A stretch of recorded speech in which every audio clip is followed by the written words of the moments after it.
Good morning दोस्तों। तो चलिए कल के लेक्चर में जो अपन ने किया था उसको एक बार फटाफट से क्विक रिवीजन करते हैं, उसके बाद हम आज के लेक्चर को आगे स्टार्ट करेंगे। तो कल के लेक्चर में अपन ने किया था रेट ऑफ टैक्स वाला टॉपिक। अपन ने पढ़ा था रेट ऑफ टैक्स।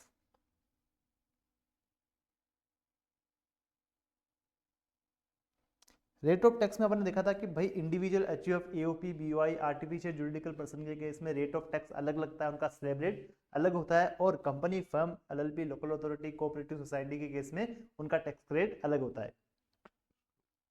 सबसे पहले अपन ने बात किया था individual HUF, AOP, BOI, artificial juridical person के केस में आपका स्लैब रेट क्या रहता है। तो सबसे पहले उसमें आपको देखना पड़ेगा आप रेजिडेंट हो या आप नॉन रेजिडेंट हो। अगर आप रेजिडेंट हो और आपका एज अप टू 60 ईयर्स तक है तो आपके 2.5 लाख तक की इनकम पे कोई टैक्स नहीं लगेगा। 2.5 से लेके 5 लाख तक की इनकम पे आपका 5% टैक्स लगेगा। 5 से लेके 10 लाख तक की इनकम पे आपका 20% टैक्स लगेगा। और 10 लाख से ऊपर वाली इनकम पे आपका 30% का टैक्स का रेट लगने वाला है। अगर आप रेजिडेंट हो और आपका एज कितना है सर, 60 ईयर्स से अबव है और अप टू 80 ईयर्स तक है, तो आपका 3 लाख तक की इनकम पे कोई टैक्स नहीं लगेगा। 3 से लेके 5 लाख तक की इनकम पे 5% के रेट से टैक्स लगेगा। 5 से लेके 10 लाख तक की इनकम पे 20% टैक्स लगेगा। और 10 लाख से ऊपर वाली इनकम पे आपका 30% का टैक्स का रेट लगने वाला है।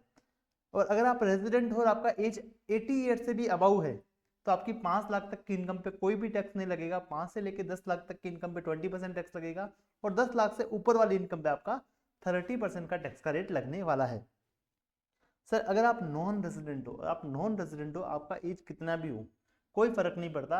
आपके केस में एक ही स्लैब रेट रहने वाला है, वो रहने वाला है 2.5 लाख तक की इनकम पे कोई टैक्स नहीं लगेगा। 2.5 से लेके 5 लाख तक की इनकम पे 5%, 5 से लेके 10 लाख तक की इनकम पे 20%, और 10 लाख से ऊपर वाले इनकम पे आपका 30% का टैक्स का रेट यहाँ पे लगने वाला है। उसके बाद अपने एक दो एग्जाम्पल्स देखे थे।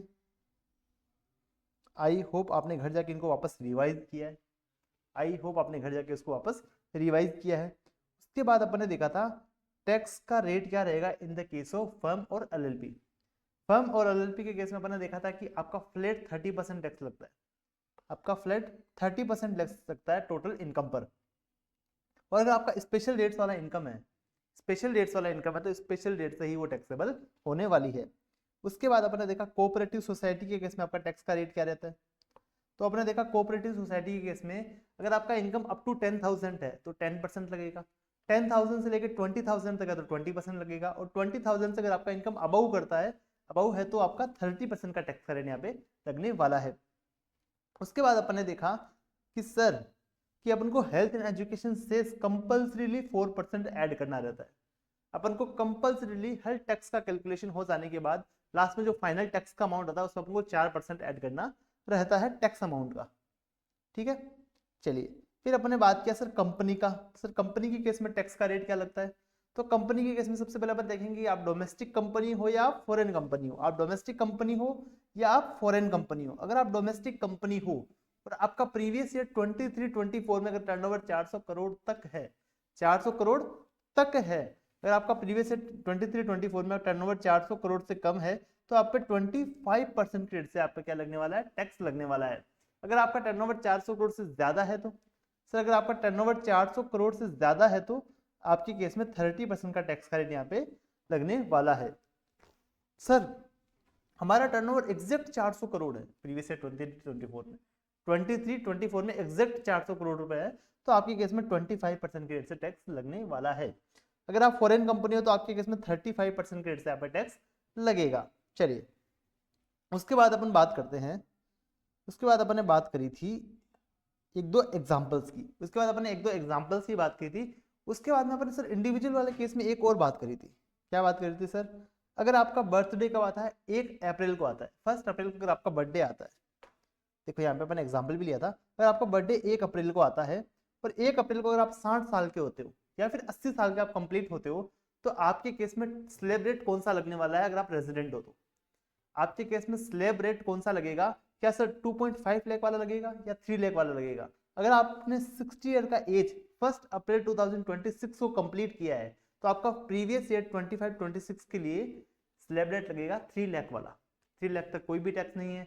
3 to 5 लाख 5%, 5 to 10 लाख 20%, और 10 लाख से अबव वाले इनकम पे 30% का आपका टैक्स का रेट लगने वाला है। अगर आप 80 ईयर्स कंप्लीट करते हो 1 अप्रैल को तो आपका फाइनेंशियल ईयर जो आपने 1 अप्रैल 2026 को कंप्लीट किया 80 साल का उम्र, तो उसका पहला वाला जो प्रीवियस ईयर रहेगा, प्रीवियस ईयर 25-26 में आपको 5 लाख तक एक भी रुपए पे टैक्स नहीं पे करना है। 5 से लेकर 10 लाख तक की इनकम पे 20% और 10 लाख से ऊपर वाली इनकम पे आपका 30% का टैक्स का रेट लगने वाला है। आई होप आपको यहाँ तक क्लियर है।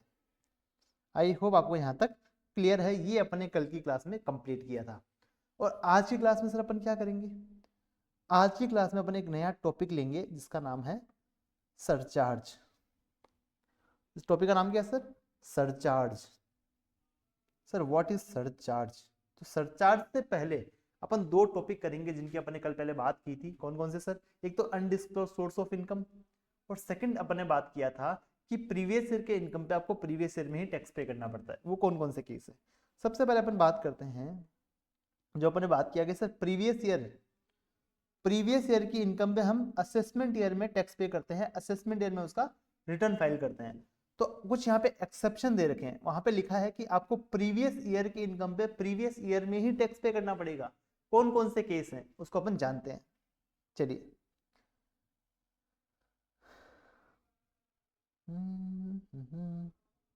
सर यहाँ आपने जहाँ प्रीवियस ईयर असेसमेंट ईयर का कॉन्सेप्ट जहाँ पढ़ा था ना अपन ने, जहाँ पढ़ा था ना उसके पास ही एक चिट्ठी बना के चिपका लीजिएगा आप, ठीक है?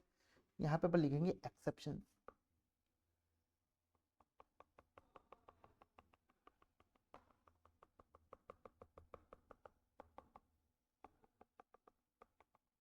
यहाँ पर लिखेंगे एक्सेप्शंस। एक्सेप्शंस का मतलब क्या होगा सर? प्रीवियस ईयर की इनकम पे आपको प्रीवियस ईयर में ही टैक्स पे करना पड़ेगा। वो कौन कौन सी एक्सेप्शंस है उनके बारे में अपन यहाँ पे पढ़ने वाले हैं। चलिए, फर्स्ट कौन सा है सर? फर्स्ट है shipping business of non resident.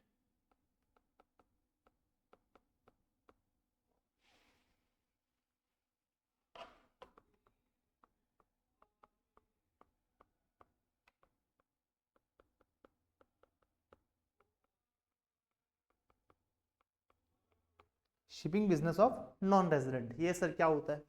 अब मेरी बात समझना। एक बंदा है माइक करके, एक ये एग्जांपल दे रहा हूँ ना मैं यहाँ पे, ये लिखने की जरूरत नहीं है आपको। एक बंदा है माइक करके, ये बंदा है माइक, इसके पास एक जहाज है। वो समुद्र से तैरता तैरता यहाँ आता है इंडिया में अपना डिलीवरी करने गुड्स का, ठीक है? यहाँ से वो क्या करता है? फ्रेट लेता है, भाड़ा लेता है यहाँ से। तो इसने जो इंडिया से जो भाड़ा कमाया है उसको जहाज इंडिया छोड़ने से पहले उस पर टैक्स पे करना पड़ेगा। इसके लिए ऐसा नहीं बोलेंगे आपने प्रीवियस ईयर में इनकम कमाया है आप असेसमेंट ईयर में आके टैक्स पे करना, आपके लिए वो प्रोविजन अप्लीकेबल नहीं होगा। आपको जो इनकम आपने इसी साल में कमाया है आपको अभी का अभी उस पर टैक्स पे करना है, और आपको एक गवर्नमेंट से टैक्स क्लियरेंस सर्टिफिकेट लेना पड़ता है। वो लेने के बाद आप इंडिया छोड़ के जा सकते हैं। तो सबसे पहला एक्सेप्शन क्या हुआ? अगर किसी नॉन रेजिडेंट का शिपिंग बिजनेस है इंडिया में, मतलब शिपिंग बिजनेस है, वो इंडिया आता है अपना गुड्स का डिलीवरी करने, तो उसको जो इंडिया से फ्रेट मिलता है उसको उसी टाइम पे उस पर टैक्स पे करके वहां से जाना रहता है, ठीक है? चलिए, आई होप आप पहला पॉइंट समझ चुके हैं। इनको अपन वापस रिवाइज करेंगे, ठीक है? चलिए, सेकंड पॉइंट। सेकंड पॉइंट है सर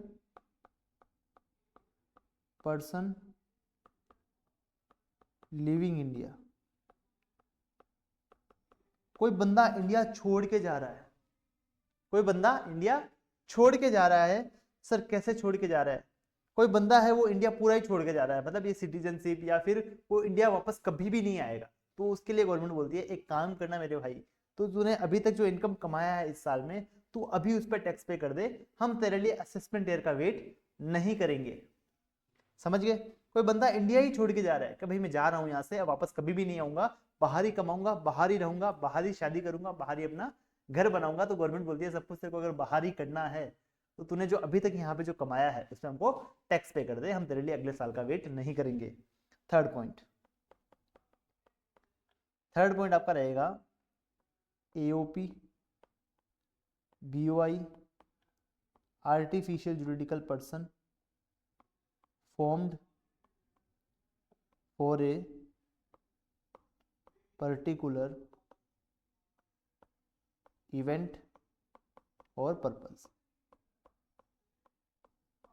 अब मेरी बात समझना, कुछ लोगों ने मिलके एओपी बना लिया, बीओआई बना लिया, आर्टिफिशियल जुरिडिकल पर्सन बना लिया, और वो क्या करते हैं ना, एक पर्टिकुलर इवेंट के लिए उन्होंने फॉर्म करा है। फॉर एग्जांपल, एक बंदा था, एक कॉन्ट्रैक्टर है, उसको रोड का कॉन्ट्रैक्ट मिला है, तो उसको पता था मैं अकेला इस कॉन्ट्रैक्ट को कंप्लीट नहीं कर पाऊंगा, तो उसने किसी दूसरे बंदे के साथ एओपी बना लिया या फिर बीओआई बना लिया। उन्होंने एओपी बनाया, उन्होंने एओपी बनाने के बाद बोला कि हमें जैसे रोड का कॉन्ट्रैक्ट कंप्लीट हो जाएगा, अपना एओपी कंप्लीट हो जाएगा, यहाँ पे बाउंड अप हो जाएगा, और जो भी इनकम आएगा हम आपस में बांट लेंगे। तो पता है एओपी का इनकम एओपी के हाथ में टैक्सेबल होगा। तो गवर्नमेंट बोलती है अगर आपने एओपी बनाया है एक पर्टिकुलर इवेंट के लिए, जैसे वो इवेंट कंप्लीट होता है, तो आपको इसी साल में उस पर टैक्स पे कर देना है, हम आपके लिए असेसमेंट ईयर का वेट नहीं करेंगे। आई होप आपको यहाँ तक समझ में आया। आई होप आपको यहाँ तक समझ में आया। उसके बाद फोर्थ पॉइंट,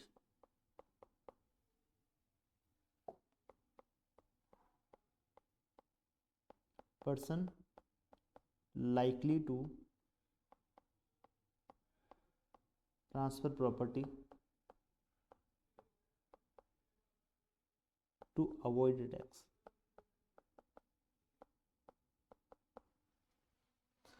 अब बंदा है रमेश करके, रमेश बंदा है, वो क्या करता है ना,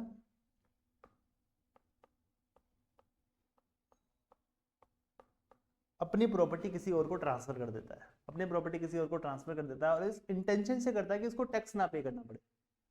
ठीक है, तो गवर्नमेंट बोलती है तेरा इंटेंशन तो अभी खराब है, तो इसीलिए प्रॉपर्टी ट्रांसफर कर रहा है कि टैक्स को अवॉइड कर सके। तो प्रॉपर्टी इसीलिए ट्रांसफर कर रहा है कि टैक्स को अवॉइड कर सके, तो हम तेरे लिए असेसमेंट ईयर का वेट नहीं करेंगे। तू बहुत चालबाज आदमी है, तू कुछ भी कर सकता है अगले साल तक, इसलिए हम तेरे लिए असेसमेंट ईयर का वेट नहीं करेंगे। तूने अभी ट्रांसफर किया है प्रॉपर्टी को, हम तेरे से अभी का अभी टैक्स ले लेंगे, हम तेरे लिए असेसमेंट ईयर का वेट नहीं करेंगे। चालबाज लोगों की गवर्नमेंट यहाँ पे नहीं चलने देगी। आई होप ये वाला पॉइंट आपको क्लियर है। फिफ्थ पॉइंट, फिफ्थ बोलता है डिसकंटिन्यूड बिजनेस।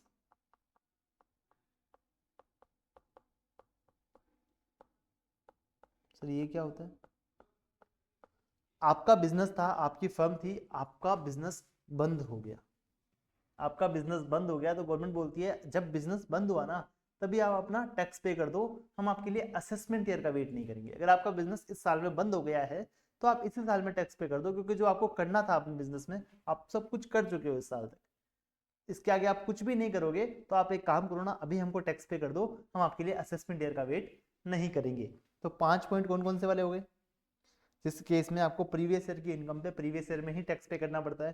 पहला, किसी नॉन रेजिडेंट का शिपिंग बिजनेस है, वो इंडिया में आता है, वहां भाड़ा कमाता है, तो उस भाड़े को वहीं पे टैक्स पे करके फिर उसको इंडिया से वापस जाने दिया जाएगा। कोई बंदा इंडिया छोड़ के जा रहा है, पर्सन लिविंग इंडिया, भाई अगर छोड़ के ही जा रहा है तो एक काम करना, सारा टैक्स पे करके ही जा, हम तेरे लिए असेसमेंट ईयर का वेट नहीं करेंगे। कोई AOP BOI artificial juridical person form हुई है एक पर्टिकुलर इवेंट के लिए, जैसे वो इवेंट कंप्लीट होता है तो आपको अपना टैक्स पे करना पड़ेगा, हम आपके लिए असेसमेंट ईयर का वेट नहीं करेंगे। अगला, person likely to transfer property to avoid tax, कि बंदा प्रॉपर्टी इसीलिए ट्रांसफर कर रहा है कि टैक्स को अवॉइड कर सके, तो हम तेरे लिए असेसमेंट ईयर का वेट नहीं करेंगे। क्या पता तो अगले साल तक क्या कर देगा, हमें अभी का भी अपना क्या कर दे, टैक्स पे कर दे।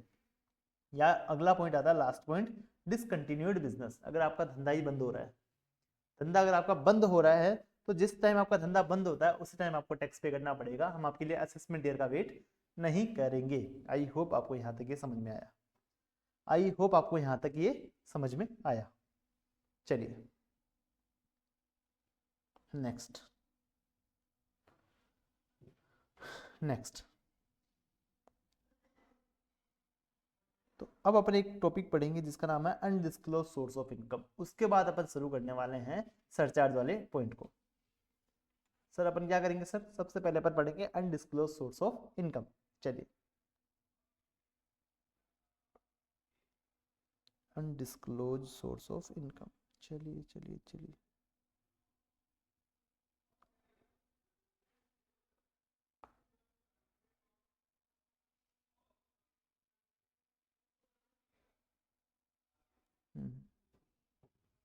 ये कॉपी नहीं होता ना, ये कॉपी नहीं होता, कोई बात नहीं।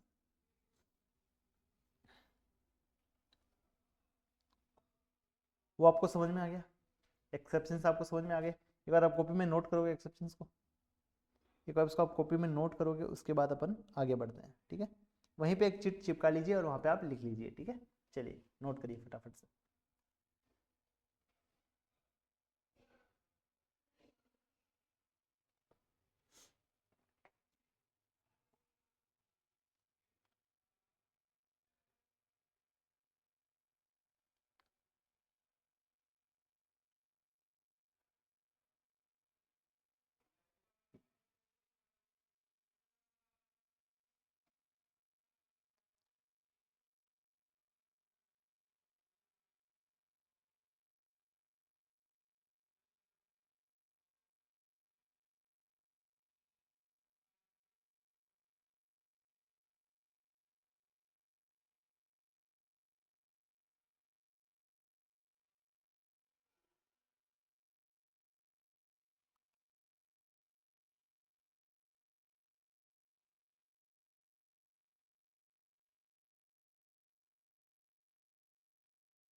चलिए चलिए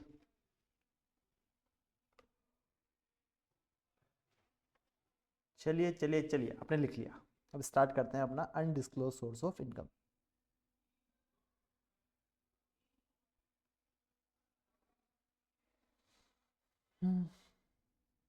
हेडिंग डालेंगे ब्लू पेन से,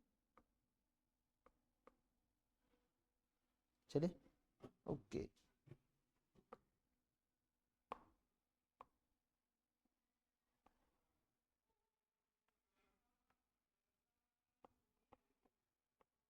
अनडिस्क्लोज सोर्स ऑफ इनकम।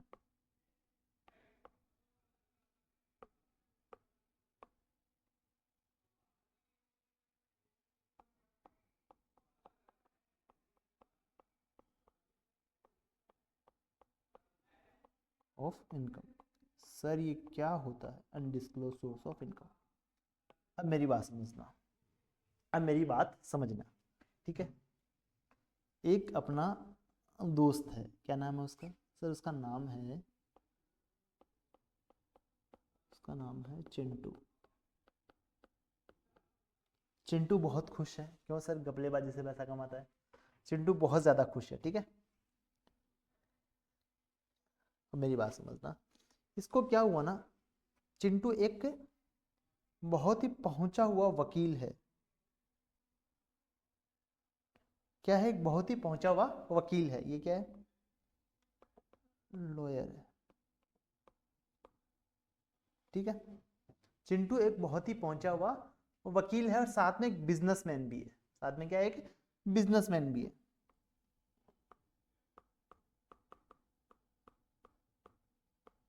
साथ में एक बिजनेसमैन भी है।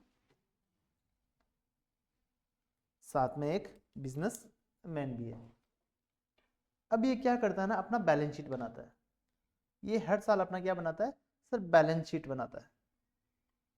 क्योंकि बिजनेस आदमी, बंदे का बिजनेस है तो बैलेंस शीट और पी&एल तो बनता ही है। इसका यहाँ पे सब बैलेंस शीट बनता है, ब्लैक पेन से बनाता है ना, इसका ऐसा बैलेंस शीट बनता है।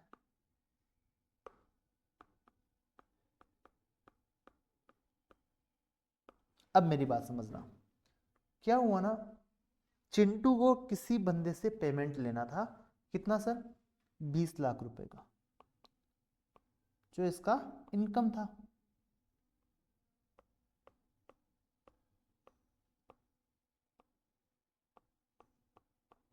इनकम कंपोनेंट था, ठीक है, इनकम था।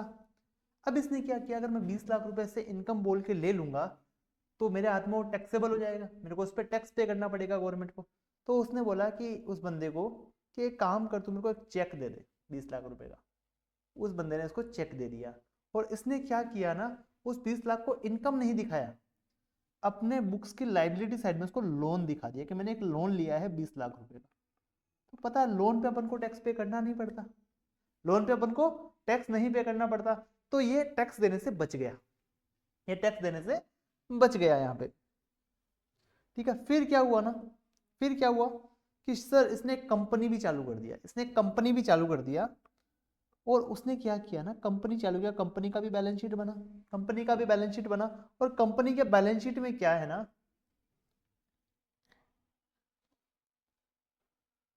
उसने क्या किया, उसने प्राइवेट लिमिटेड कंपनी बनाया और लोगों से पैसा लेना स्टार्ट किया। मतलब जो उसके शेयर होल्डर्स बन रहे थे, इसके फैमिली वाले या जो भी इसके फ्रेंड्स वगैरह थे, उनसे उन्होंने पैसा लेना स्टार्ट किया।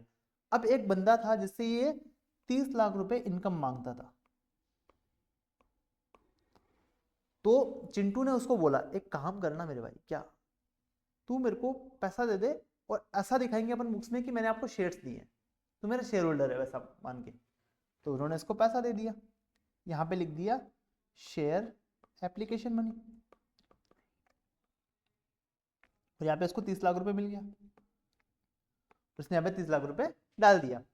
अब डिपार्टमेंट आया इनके घर पे, सब कुछ नहीं मिला, सब कुछ नीट एंड क्लीन। फिर डिपार्टमेंट ने उसके बुक्स चेक करना स्टार्ट किया। तो उसने पूछा, डिपार्टमेंट ने पूछा, ये जो लोन का अमाउंट जो 20 लाख रुपए दिख रहा है, ये किस बंदे से लिया आपने? तो उसने बंदे का नाम बताया जो अपना जिस हिसाब से चेक आया था। तो उस बंदे के पास गए, उस बंदे ने बोला कि ये तो मेरा भाई उसकी तरह बिल बनता था, मतलब मेरा एक्सपेंडिचर है, उसका इनकम है, ये मैंने उसको लोन नहीं दिया है।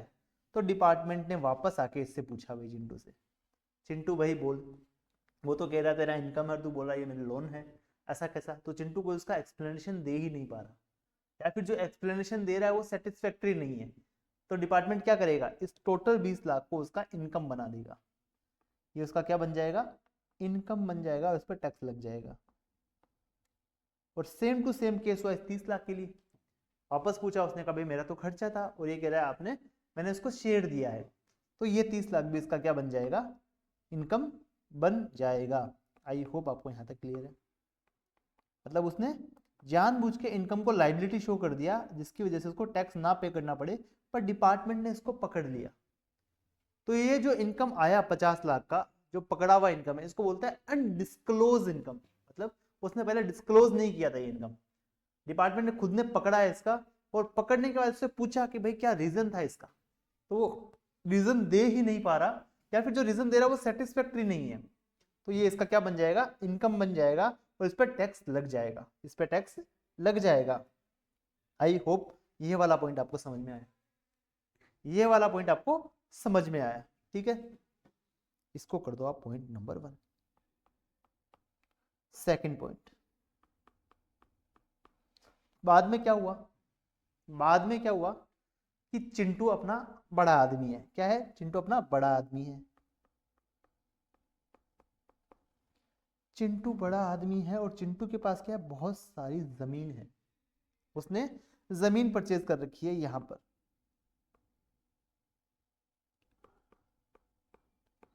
ये जो जमीन है, उसने इनकम टैक्स में कहीं डिपार्टमेंट को बताया ही नहीं कि मेरे पास जमीन भी है।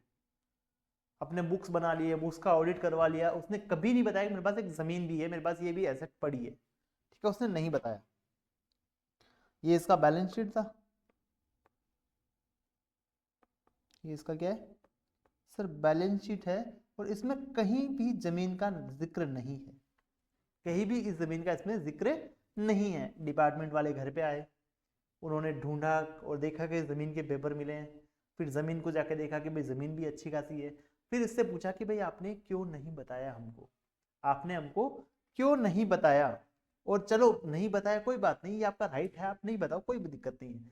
बट जो आपने जमीन खरीदी है, इसका पैसा कहाँ से आया, इसका पैसा कहाँ से आया? तो क्या चिंटू कोई एक्सप्लेनेशन दे ही नहीं पा रहा उसके लिए, और जो एक्सप्लेनेशन दे रहा है वो सेटिस्फैक्ट्री नहीं है। तो डिपार्टमेंट क्या करेगी ना, जो भी इस लैंड का अमाउंट रहेगा, जो भी इस लैंड का अमाउंट रहेगा, वो क्या बन जाएगा, इसका इनकम बन जाएगा। इसका क्या बन जाएगा, इनकम बन जाएगा। और इस पे भी इसमें गवर्नमेंट अपने क्या ले लेगी, टैक्स ले लेगी। आप यहां तक समझ गए? पहले पॉइंट में क्या किया था सर, जो इनकम थी उसको लोन दिखा दिया, जो पैसा आना था उसको शेयर एप्लीकेशन मनी दिखा दिया, तो वो सारा अमाउंट उसका इनकम बन गया। सेकंड, इसके बाद इन्वेस्टमेंट इसने करा हुआ था, बट इसने इन्वेस्टमेंट बुक्स में नहीं दिखाया, तो उसके लिए क्या किया, उसके अमाउंट को इनकम बना दिया। थर्ड पॉइंट,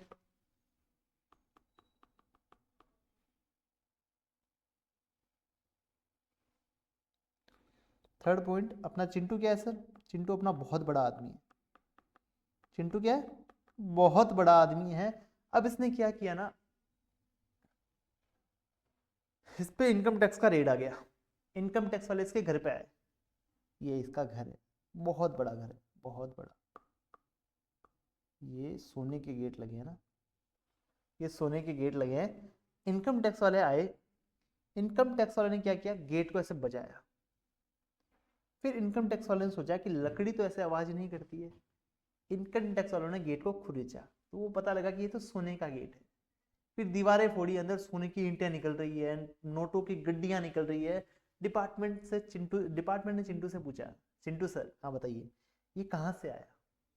चिंटू सर कोई भी एक्सप्लेनेशन नहीं दे पा रहे हैं, और जो एक्सप्लेनेशन दे रहे हैं वो तू मम्मा वाली है कि सर मेरे को नहीं पता, मेरे को माफ कर दो, ऐसे वाली बातें चल रही है। तो डिपार्टमेंट क्या करेगा, उन सब की वैल्यू को क्या बना देगा, इसकी इनकम बना देगा, उस पर इस पर टैक्स लगा देगा। ये भी इसकी क्या बन जाएगी, इनकम बन जाएगी। तो सर अगर अपन लिखें तो पहले वाले पॉइंट में इनकम क्या बना था, पहले वाले पॉइंट में बना था इनकम, जो बना था अपन लिखेंगे ब्लू पेन से। इनकम जो बना था वो कौन सा बना था, sum credited in books of accounts.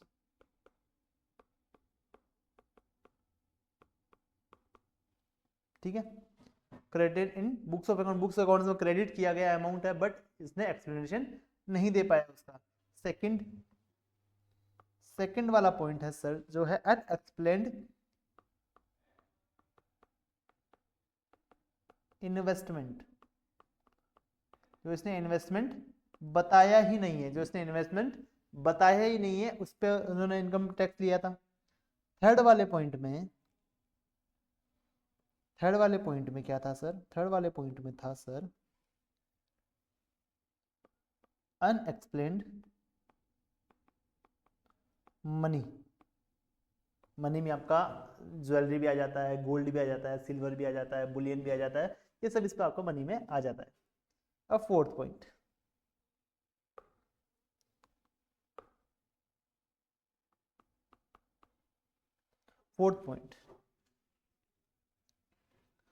Chintu अपना क्या है सर, बहुत बड़ा आदमी। चिंटू अपना क्या सर, बहुत बड़ा आदमी है।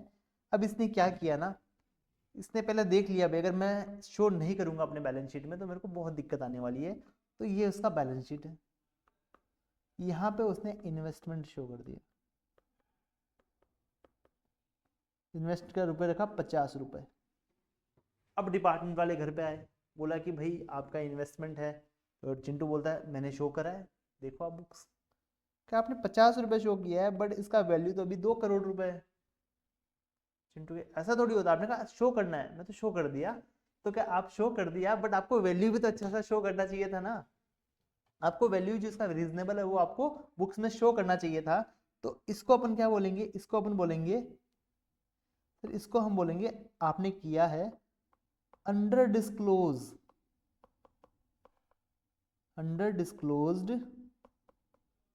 इन्वेस्टमेंट। आपने अपने इन्वेस्टमेंट को अंडर डिस्क्लोज किया है। तो अब जो बीच का डिफरेंस है वो हम आपके लिए इनकम बना देंगे, उस पर हम टैक्स ले लेंगे आपसे अभी। ओके सर, अगला पॉइंट नंबर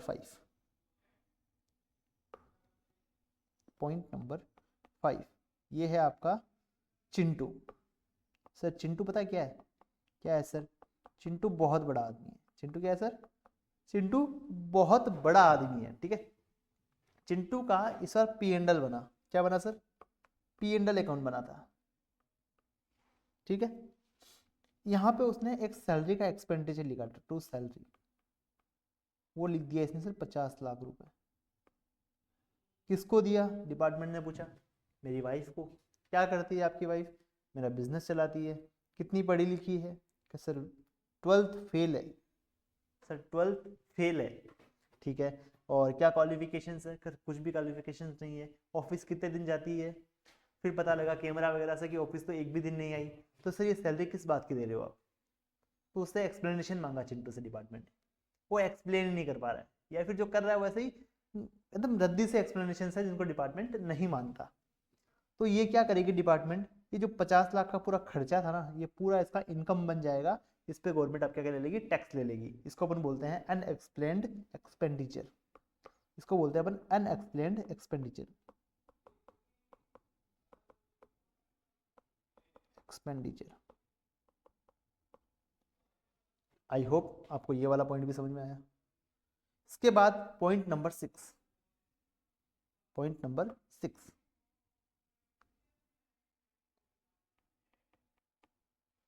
अब मेरी बात समझना, मैं आपको एक चीज दिखाता हूं पहले, मैं आपको एक चीज दिखाता हूं।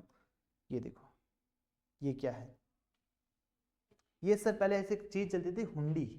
इसमें क्या होता ना सर, इसमें क्या होता ना सर, इसमें ये होता कि एक बंदा दूसरे बंदे को पेमेंट करने का एक प्रोमिसरी नोट देता, कि मैं लिख के देता हूं कि इतने तारीख को इस बंदे को मैं इतने रुपए दे दूंगा, इतने तारीख को इस बंदे को मैं इतने रुपए दे दूंगा जो मैंने आज बोरो किए। फॉर एग्जाम्पल आपने आज 2,000 रुपये या 3,000 रुपये बोरो किए, तो आप कहते हो कि मैं 3,300 रुपये इस तारीख को इस बंदे को रिपेमेंट कर दूंगा। इसको बोलते हैं हुंडी। ये होता था हुंडी का फॉर्मेट। ठीक है, अभी इतना चलन में नहीं है, इतना रिलेवेंट भी नहीं है, बट अपने प्रोविजन दे रखा है तो हम इसको पढ़ लेते हैं। Any amount borrowed and repaid, मेरी बात समझना, ये कहते हैं जो आप हुंडी से बोरो करते हो, पहले आप बोरो करोगे, उसके फिर आप उसको क्या करोगे, रीपे करोगे। तो आप बोरो करते हो या जो रीपे करते हो अमाउंट, अगर आपने अदर देन अकाउंट पे ही चेक किया, जो आप हुंडी के थ्रू बोरो या रीपे करते हो, अगर आपने अदर देन अकाउंट पे ही चेक पे किया या फिर आपने पैसा लिया, तो वो आपका टोटल अमाउंट आपका डीम्ड इनकम बन जाएगा। वो आपका इनकम बन जाएगा, उस पर आपका टैक्स लग जाएगा, ध्यान रखना। तो मतलब आप जो भी लेन देन करो आपको अकाउंट पे ही चेक से करना है। देखो क्या लिखा है, any amount borrowed and repaid also include interest against such amount. मतलब इसके लिए जो आप इंटरेस्ट पे करोगे उसको भी इंक्लूड किया गया है। Other than account payee cheque against hundi is deemed income and taxable in previous year in which borrowed और repaid. If any amount taxable at the time of borrowed then no tax at the time of repayment. मतलब आपने अगर मान लो बोरो किया amount, आपने कहा मेरे को 5,000 रुपये मैंने बोरो किया, 5,000 रुपये मैं इसका रिपेमेंट करने वाला हूँ कुछ टाइम के बाद विथ इंटरेस्ट। तो अगर आपका 5,000 आपने जो बोरो किया उस टाइम आपने बिना अकाउंट पे ही चेक कर लिया और आपके हाथ में वो अमाउंट टैक्सेबल हो गया, तो जब आप रिपेमेंट करते हो उस टाइम आपके हाथ में वो टैक्सेबल नहीं होगा, क्योंकि आपका एक टाइम में वो टैक्सेबल हो चुका है। एग्जाम्पल समझना मेरी बात को, ये आप हो, ये दूसरा बंदा है, इसने आपको लोन दिया सर 10,000 रुपये का हुंडी के थ्रू, और आपने इससे लिया कैश, तो ये इस टाइम आपका अमाउंट टैक्सेबल हो गया आपके हाथ में। अब आप इसको रीपे कर रहे हो 10,000 कैश को, तब ये आपके हाथ में टैक्सेबल नहीं होगा, क्योंकि आपने जब लोन लिया था तब आपके हाथ में वो टैक्सेबल हो चुका है अमाउंट। तो एक अमाउंट को हम 2 बार टैक्सेबल नहीं करेंगे। आई होप ये पॉइंट आप समझ चुके हो। इतना इंपॉर्टेंट नहीं है, बस इसको अगर पढ़ के छोड़ देते हो तो भी आपका काम चल जाएगा। ठीक है, ठीक है, ठीक है, ठीक है, ठीक है, ठीक है, ओके, समझ गए सर। अब एक क्या करोगे ना, फटाफट से इन 5 पॉइंट को अगर नोट डाउन करोगे, उसके बाद अपन आगे की बात करेंगे। यहाँ से आप नोट डाउन करिए फटाफट से।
कर लिया नोट डाउन?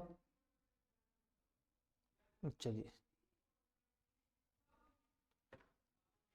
चलिए चलिए चलिए चलिए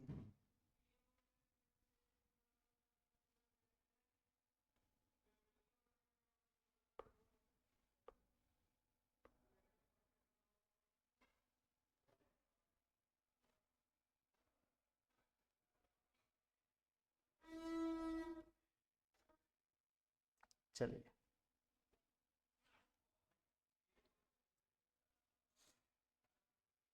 यहाँ पे आपका हुंडी का बात हो गया, यहाँ पे आपका अनडिस्क्लोज सोर्स ऑफ इनकम का बात हो गया, यहाँ पर अपना जो प्रीवियस ईयर की इनकम में आपको प्रीवियस ईयर में ही टैक्स पे करना है उनकी अपन यहाँ पे बात कर चुके हैं। अब अपन बात करेंगे, एक बार अपन चार्ट बुक से फटाफट रिवाइज कर लें जो अपन ने कल पढ़ा था। अब देखो चार्ट बुक में क्या दे रखा है, कौन कौन से केस है जिनमें आपको प्रीवियस ईयर की इनकम पे प्रीवियस ईयर में टैक्स पे करना पड़ेगा। सबसे पहले लिखा shipping business of non resident have to obtain tax clearance certificate from government. Second, जो बंदा इंडिया छोड़ के जा रहा है उसको इसी साल में टैक्स पे करना पड़ेगा। AOP BOI artificial juridical person आपने फॉर्म करी है एक पर्टिकुलर इवेंट के लिए, तो आपको जैसे इवेंट कंप्लीट होता है आपको टैक्स पे करना पड़ेगा। उसके बाद person likely to transfer property, लग रहा है बंदा प्रॉपर्टी इसीलिए ट्रांसफर कर रहा है कि वो टैक्स को अवॉइड कर सके, तो हम आपके लिए अगले साल का वेट नहीं करेंगे। या फिर डिसकंटिन्यूड बिजनेस, अगर धंधा ही बंद हो गया है तो आपको इसी साल में आपका टैक्स पे करना पड़ेगा। Rate of tax in case of firm LLP local authority के केस में आपका टैक्स का रेट क्या रहता है सर 30%, और स्पेशल रेट्स वाला इनकम है तो आपका स्पेशल रेट से ही टैक्सेबल हो जाएगा। Sir rate of tax in case of cooperative society तो अप टू 10,000 10%, 10,000 से लेकर 20,000 तक 20%, और 20,000 से ऊपर वाले इनकम पे आपका 30% का टैक्स का रेट लगने वाला है।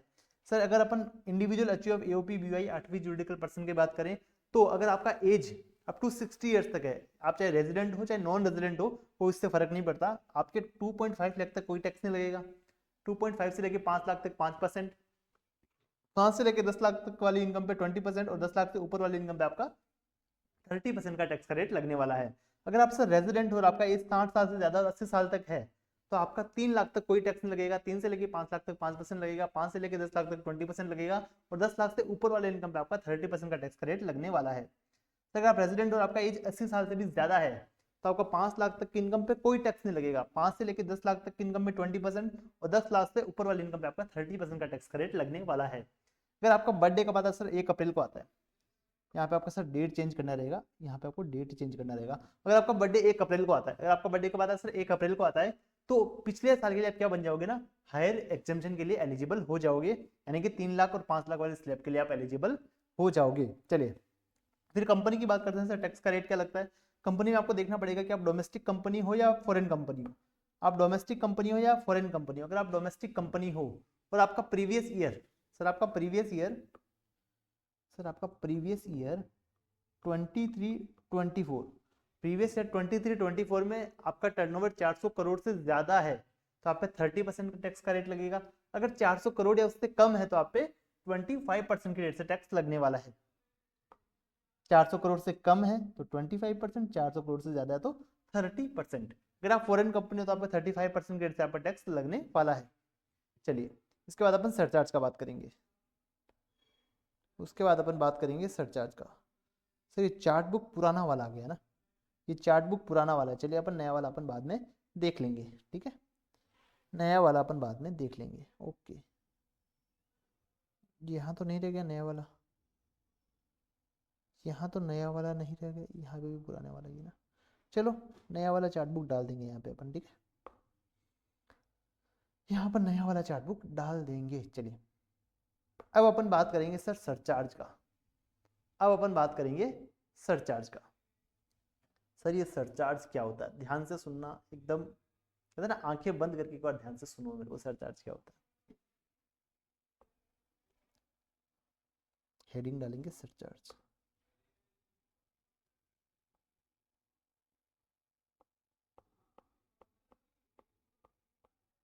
सरचार्ज, सरचार्ज होता क्या है सबसे पहले अपन ये जानते हैं, व्हाट इज सरचार्ज।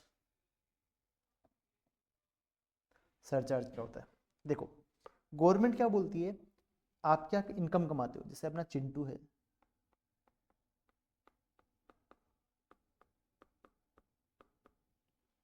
ठीक है, इनटू इनकम कमाता है, पर इस इनकम पे गवर्नमेंट को टैक्स पे करता है। बराबर। चिंटू इनकम कमाता है, चिंटू इनकम पे टैक्स पे करता है। अब गवर्नमेंट बोलती है कि अगर आप एक लिमिट से ज्यादा इनकम कमाते हो, अगर आप एक लिमिट से ज्यादा इनकम कमाते हो तो आप बहुत ज्यादा बड़े आदमी हैं। आप क्या हो सर, बहुत ज्यादा बड़े आदमी हो, तो आपको थोड़ा एक्स्ट्रा टैक्स देना चाहिए अपने देश के लिए, आपको थोड़ा एक्स्ट्रा टैक्स देना चाहिए अपने देश के लिए। तो देखो समझना मेरी बात को, गवर्नमेंट क्या बोलती है, अगर पहले बात करते हैं अपन इंडिविजुअल अचीव AOP BOI artificial juridical person के केस में, ठीक है, इनके अपन बात करते हैं। सबसे पहले अपन बात करते हैं, थोड़ा अपन हेडिंग अच्छे से डालते हैं ना इस पेन से। अपन बात करते हैं इंडिविजुअल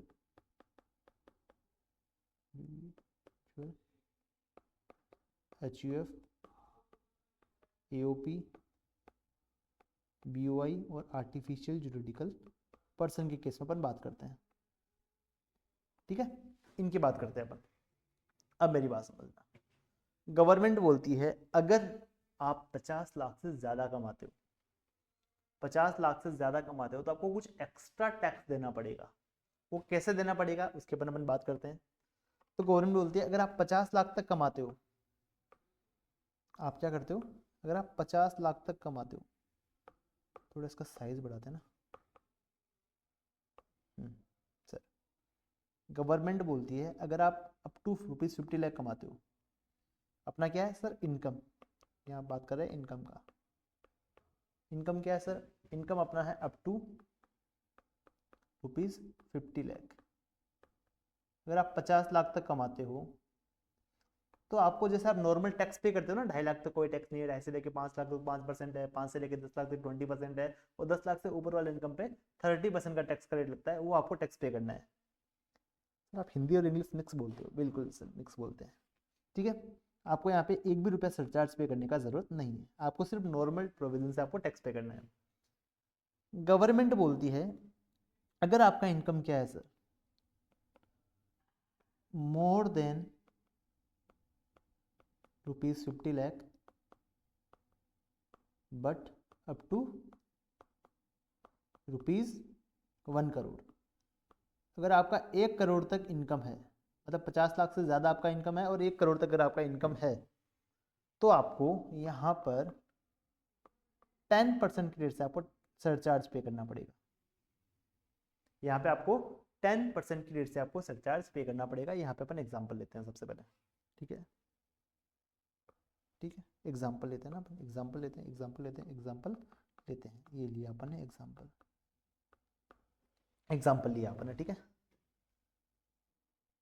मोहन करके एक बंदा है जिसका इनकम है सर 70 लाख रुपीज। इसका एज कितना है सर, एज इसका है 26 ईयर, ठीक है, कोई अदर इनकम नहीं है, ये इसका नॉर्मल इनकम है 70 लाख रुपीज। आपको टैक्स लायबिलिटी निकालना है इसका, कंप्यूट टैक्स लायबिलिटी, ठीक है। तो अपन टैक्स लायबिलिटी निकालते हैं इसका, आप भी मेरे साथ साथ सोल्व करोगे, ठीक है, आप भी मेरे साथ साथ सोल्व करोगे। सॉल्यूशन, सर अपन टैक्स लायबिलिटी कैसे निकालेंगे, सर अपन टैक्स लायबिलिटी कैसे निकालेंगे, तो अब मेरी बात समझना, जो 70 लाख रुपए उस पर अपन टैक्स लायबिलिटी कैसे निकालेंगे, सर जो स्टार्टिंग के 10 लाख है उस पर अपना टैक्स आएगा 1,12,500, जो अपन पहले ही कंप्यूट कर चुके हैं। टैक्स ऑन 10 लाख, ये आएगा अपना 1,12,500, ठीक है। अब मेरी बात समझना, जो अब रिमेनिंग 60 लाख रुपीज बच गया, जो रिमेनिंग 60 लाख है, टैक्स ऑन रिमेनिंग 60 लाख, जो 60 लाख बच गया उस पर कितना टैक्स आएगा सर, उस पर 30% लगेगा, उस पर 30% लगेगा। तो 60 लाख का 30% कितना होता है सर, 18 लाख रुपीज। ये आपका 18 लाख रुपीज यहाँ पे टैक्स आ जाएगा। सर अपना टोटल टैक्स कितना आया सर, क्या है 19,12,500, इतना अपना टोटल टैक्स आ गया। अब मेरी बात समझना, इसमें अपन क्या करेंगे सर, 4% ऐड करेंगे हेल्थ एंड एजुकेशन सेस पर। मेरी बात समझना, मैंने क्या बोला आपको, आपको 4% कब ऐड करना होता है, सारी कैलकुलेशन हो जाने के बाद लास्ट में आपको 4% ऐड करना होता है। सर यहाँ सारी कैलकुलेशन कंप्लीट हो चुकी है। अब मेरी बात समझना, यहाँ क्या लिखा है देखो, अगर आपका इनकम 50 लाख रुपए से ज्यादा है तो आपको 10% सरचार्ज पे करना पड़ेगा, आपको 10% सरचार्ज पे करना पड़ेगा, ठीक है। तो ये सरचार्ज क्या होता है? सरचार्ज का मतलब होता है, देखो यहाँ पे आप लिखोगे टैक्स ऑन टैक्स। सरचार्ज का मतलब है टैक्स पर भी टैक्स, इसको बोलते हैं सरचार्ज। टैक्स पर भी टैक्स, इसको बोलते हैं अपन सरचार्ज। तो सर 10% अपन को सरचार्ज लगाना है, तो सर 10% किसका निकालेंगे? 70 लाख का या फिर टैक्स अमाउंट का? 70 लाख का या फिर टैक्स अमाउंट का? तो सर काफी बच्चे बोल रहे हैं 70 लाख का और काफी बच्चे बोल रहे हैं टैक्स अमाउंट का। अपन यहाँ पे 10% निकालने वाला है, तो आंसर रहेगा अपने को टैक्स अमाउंट का 10% निकालना है। सरचार्ज का मतलब क्या होता है sir? Tax on tax, tax पर भी टैक्स। तो अपना टैक्स कितना बना यहाँ तक का? सर अपना टैक्स बना था 19,12,500, इस पर भी टैक्स लगेगा, इसको बोलते हैं surcharge plus surcharge at the rate of 10%। तो कितना आएगा सर? 19,12,500 का 10%, तो आएगा 1,91,250। ये अपना सरचार्ज आएगा। तो अपना टोटल जो टैक्स लायबिलिटी आएगा सर कितना आएगा? सर अपना टोटल टैक्स लायबिलिटी कितना आएगा? ऐड करिए आप, मैं भी कर लेता हूँ आपके साथ साथ ही। 191,2500 प्लस 191,250, तो ये अपने पास आएगा 21,03,750, ठीक है। अब इसमें अपन क्या करेंगे? 4% ऐड कर देंगे health and education cess, add करेंगे health and education cess at the rate of 4%। कितना आएगा सर इसका 4%? सर ये किसका 4% आएगा सर? 70 लाख का आएगा या टैक्स का आएगा? ये जो यहाँ पे फिगर आएगा ना, ये वाला फिगर, इसका अपन को 4% निकालना है, इसका अपन को 4% निकालना है। कितना आएगा सर? 84,000, इसका आएगा 84,150। जो अपना जो टोटल टैक्स आएगा वो कितना आएगा सर? टोटल टैक्स आएगा 21,87,900। यहाँ पे अपना टोटल टैक्स लायबिलिटी आएगा, ये टोटल टैक्स लायबिलिटी, ये अपना आएगा total tax liability. I hope यहाँ तक आपको समझ में आया, आई होप आपको यहाँ तक समझ में आया,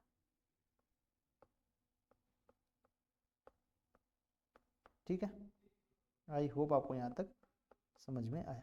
चलिए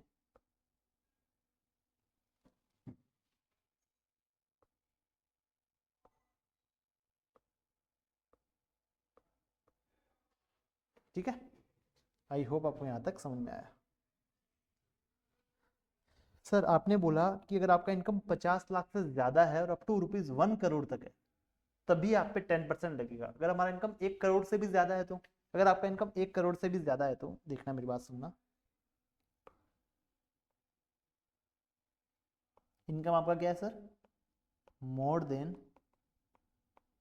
₹1 crore but up to ₹2 crore.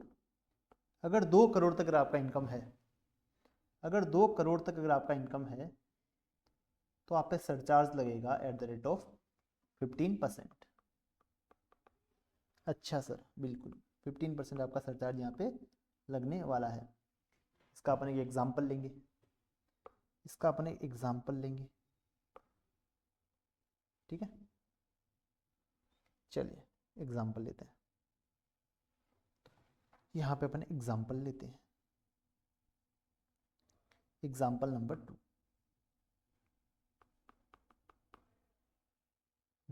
Dinesh करके बंदा है, दिनेश करके एक बंदा है जिसका इनकम कितना है सर? उसका इनकम कितना है सर? उसका इनकम है, वो है 1,40,00,000 रुपीज़, ठीक है। उसका एज कितना है सर? इसका जो एज है वो है 50 ईयर्स, ठीक है। आपको इसका टैक्स लायबिलिटी निकालना है, कंप्यूट टैक्स लायबिलिटी। आपको यहाँ पे टैक्स लायबिलिटी इसका निकालना रहेगा। फटाफट से निकाल के बताइए कितना आएगा इसका टैक्स लायबिलिटी, फटाफट से इसका टैक्स लायबिलिटी आप मेरे को निकाल के दिखाइए।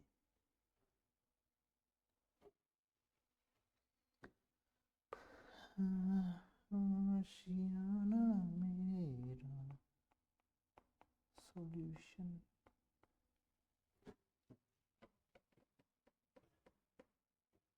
सर सरू के 10 लाख पे तो कितना लगेगा सर? मैं कॉपी पेस्ट मार लूँ? सर बिल्कुल आप कॉपी पेस्ट कर सकते हैं, हम नहीं कर सकते। हाँ आप लोग नहीं कर सकते, मैं कर सकता हूँ, मैं कर सकता हूँ और मैं करूँगा। चलिए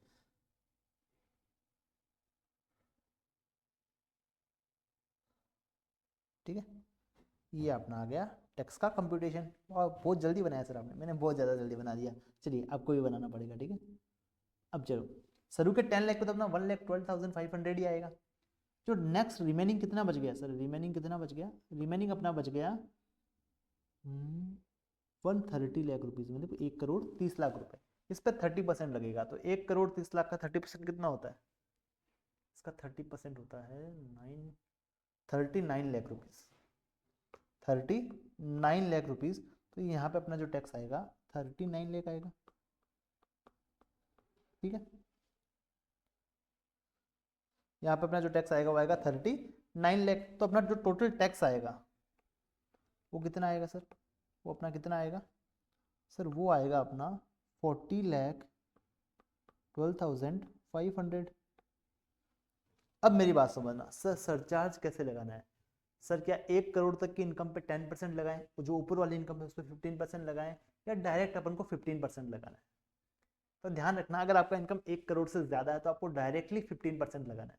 आपको डायरेक्ट कितना लगाना है सर? 15% हमको सरचार्ज लगाना है। तो मेरी बात समझना, आपको यहाँ पे डायरेक्टली 15% सरचार्ज लगाना है। सर समझ गए। तो सर 15% किसका? टैक्स अमाउंट का। टैक्स अमाउंट बोले तो इसका आपको 15% लगाना है। इसका 15% आप निकालिए, इसका 15% निकालिए।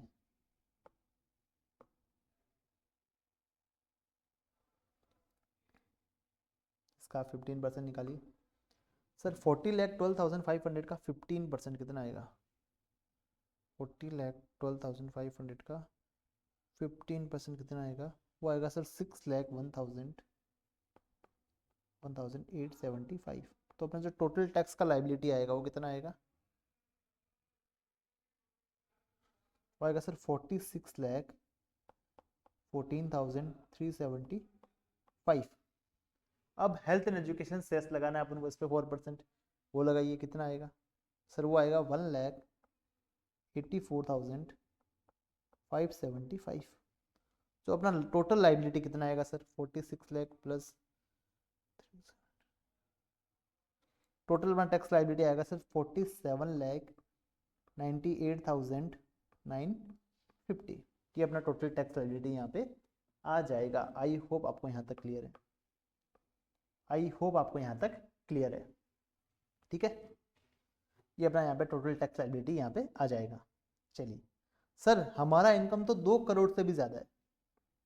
आपने यहाँ पे 1 करोड़ 2 करोड़ लिखा है, हमारा इनकम तो 2 करोड़ से भी ज़्यादा है। चलिए आपका इनकम 2 करोड़ से भी ज़्यादा है।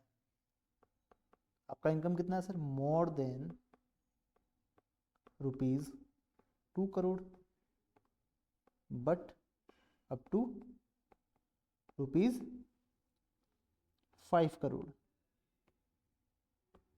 आपका इनकम 2 करोड़ से भी ज़्यादा है और 5 करोड़ तक है, तो आप पे सरचार्ज लगेगा @25%। 25% का आप पे सरचार्ज लगने वाला है।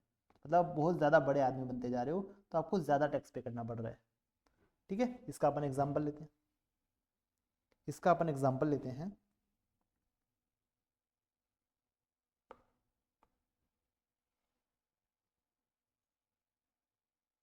सर आप कॉपी पेस्ट करोगे? बिल्कुल, मैं कॉपी करूँगा, मैं पेस्ट करूँगा, मैं आगे बढ़ूँगा।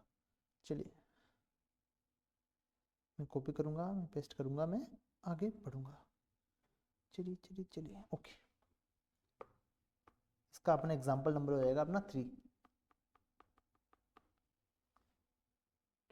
और बंदे का नाम चेंज करना है, बिल्कुल चेंज करना है सर।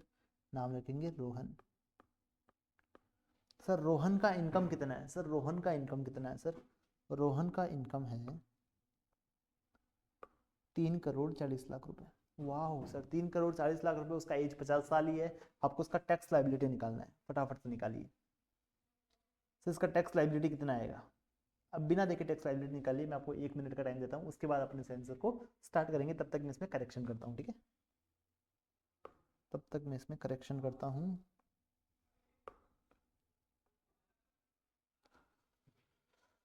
Hmm.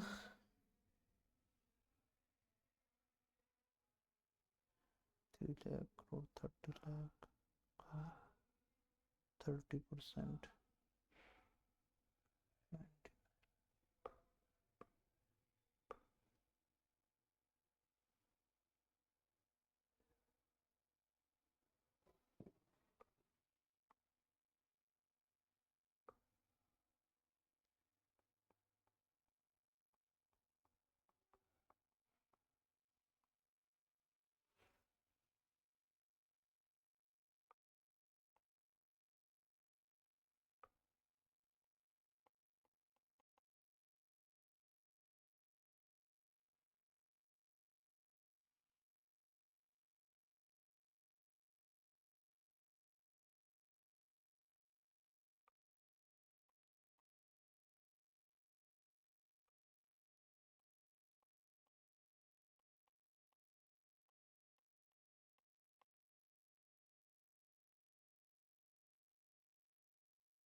चलिए, आपने कंप्यूटेशन कर लिया?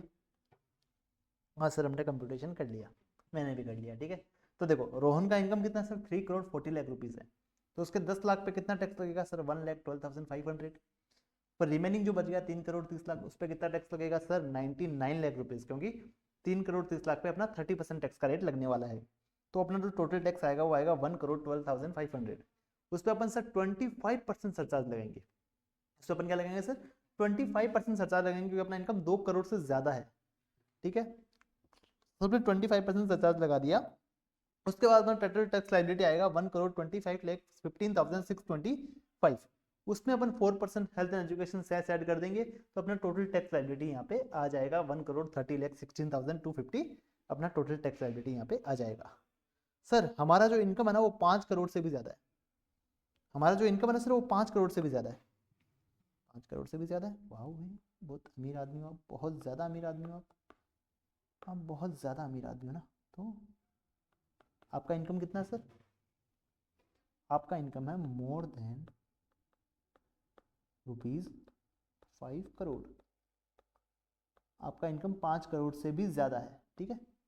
तो आप पे सरचार्ज जो लगेगा वो कितना लगेगा सर? हम पे सरचार्ज लगेगा 37%। आप पे 37% के हिसाब पे सरचार्ज लगने वाला है। सर आप पे 37% के हिसाब पे सरचार्ज लगने वाला है। तो इसका एग्जाम्पल ले लें। बिल्कुल सर, इसका एग्जाम्पल ले लीजिए। इसका अपन एग्जाम्पल लेते हैं, एग्जाम्पल नंबर 4। इसका अपन एग्जाम्पल लेते हैं, एग्जाम्पल नंबर 4। ये रहा एग्जाम्पल नंबर 4 आपका।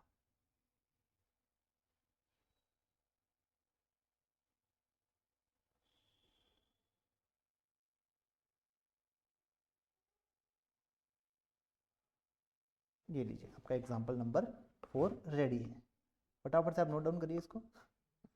सर आपने तो बहुत फास्ट लिखते हो आप तो, मैं बहुत ज़्यादा फास्ट लिखता हूँ। अपन नाम चेंज कर देते ना, इसका नाम करेंगे महेश।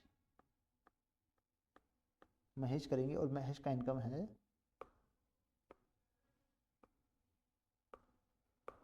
6,40,00,000 रुपीज़।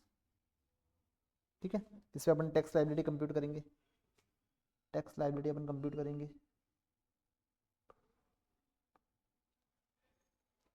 टैक्स लाइबिलिटी अपन कंप्यूट करेंगे। अपन इस पर टैक्स लाइबिलिटी कंप्यूट करेंगे। करिए मेरे साथ इस पर टैक्स लाइबिलिटी कंप्यूट। चलिए, तो 6,30,00,000 पे कितना टैक्स आएगा? 6,30,00,000 पे अपना 30% टैक्स लगेगा ना। तो 6,30,00,000 पे अपन 30% टैक्स लगा देते हैं। वो करेंगे अपन 1,89,00,000 और इसमें अपन 1,12,500 अपन ऐड कर देते हैं। तो अपना जो टोटल टैक्स आएगा वो आएगा 1,90,12,500। इसमें अपन 37% का सरचार्ज ऐड कर देंगे। इसमें अपन 37% का अपन सरचार्ज ऐड कर देंगे। तो अपने सरचार्ज आएगा 70,34,625। तो अपना जो टोटल टैक्स लाइबिलिटी यहाँ तक आएगा वो आएगा 2,60,47,125। इसमें अपन 4% ऐड कर देंगे।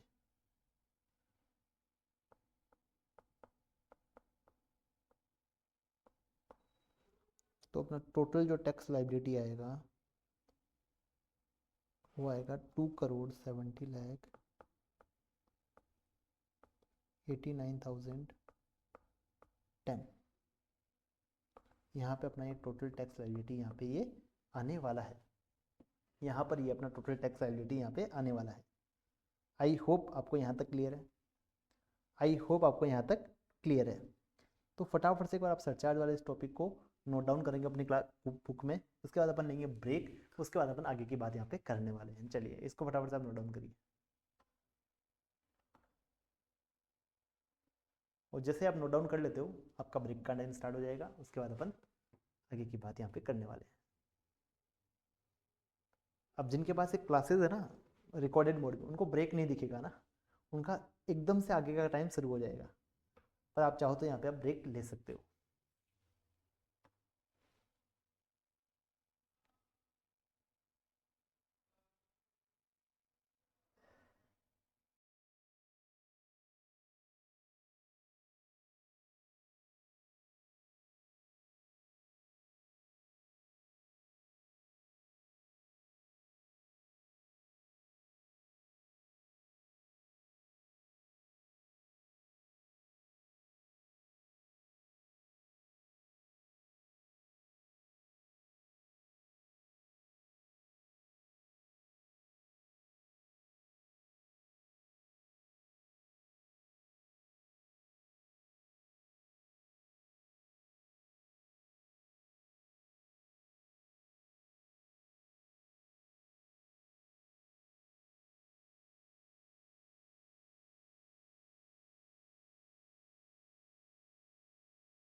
चलिए माइक बंद हो गया था। चलिए बच्चों आपका ब्रेक हो गया। अब ब्रेक के आगे की बात अपन करते हैं। सर ब्रेक के बाद हम आगे की बात करने से पहले जो अपन ने ब्रेक से पहले किया है, जो सरचार्ज वाला पोर्शन किया है, उसको एक बार अपन फटाफट से रिवाइज कर लेते हैं। अगर अपन बात करें, अपन ने बात की थी सरचार्ज की, तो सर सरचार्ज का मीनिंग क्या होता है? सर सरचार्ज का मीनिंग होता है टैक्स ऑन टैक्स। टैक्स पे भी आपको टैक्स पे करना पड़ेगा, उसको बोलते हैं सरचार्ज। तो सबसे पहले अपने बात किया individual HUF AOP BOI artificial juridical person के केस में सरचार्ज का रेट क्या लगता है। अगर आपका इनकम अप टू 50 लाख है तो आप पे कोई भी सरचार्ज नहीं लगेगा। अगर आपका इनकम 50 लाख से ज्यादा है, अप टू 1 करोड़ है, तो आप पे 10% के रेट से सरचार्ज लगेगा। अगर आपका इनकम 1 करोड़ से भी ज्यादा है, अप टू 2 करोड़ है, तो आप पे 15% के रेट से आप पे सरचार्ज लगेगा। अगर आपका इनकम 2 करोड़ से ज्यादा और अप टू 5 करोड़ है, तो आप पे 25% के रेट से सरचार्ज लगेगा। अगर आपका इनकम 5 करोड़ से भी ज्यादा है तो आप पे 37% के रेट से आप पे सरचार्ज लगने वाला है। आई होप यहाँ तक आपको क्लियर है। आई होप आपको यहाँ तक क्लियर है। इसके बाद अपन इसके एग्जाम्पल्स लिए थे। इसके बाद अपन इसके एग्जाम्पल्स लिए थे। एग्जाम्पल आपने अच्छे से करे होंगे तो आपको ये सब समझ में आया होगा। इन एग्जाम्पल्स को आप घर जाके एक बार वापस से करने वाले हो। चलिए अब अपन क्या करेंगे ना, अब अपन क्या करेंगे, अब मेरी बात समझना। इसी में मैं एक बात आपके साथ और करने वाला हूँ। यहाँ पर जो 25% की रेट वाला सरचार्ज है और जो 37% वाली रेट का सरचार्ज है, ये कुछ इनकम्स पे नहीं लगता है। मतलब सर अगर उन इनकम की वजह से अगर आपका इनकम 2 करोड़ से ज्यादा होता है या फिर 5 करोड़ से ज्यादा होता है तो आप पे मैक्सिमम सरचार्ज 15% ही लगेगा। अच्छा सर इसका भी मैंने एग्जांपल लेंगे। अब मेरी बात समझना, सर कौन कौन सी ऐसी इनकम है जिसपे ये 2% की रेट का सरचार्ज नहीं लगता है। ये सरचार्ज कौन कौन सी वाली इनकम पे नहीं लगता है। थोड़ा सा इसका डार्क कर देते हैं ना अपन, इसको थोड़ा सा डार्क कर देते हैं। सर कौन कौन सी इनकम है जिसके ऊपर इन रेट्स का सरचार्ज नहीं लगता है। अब मेरी बात समझना,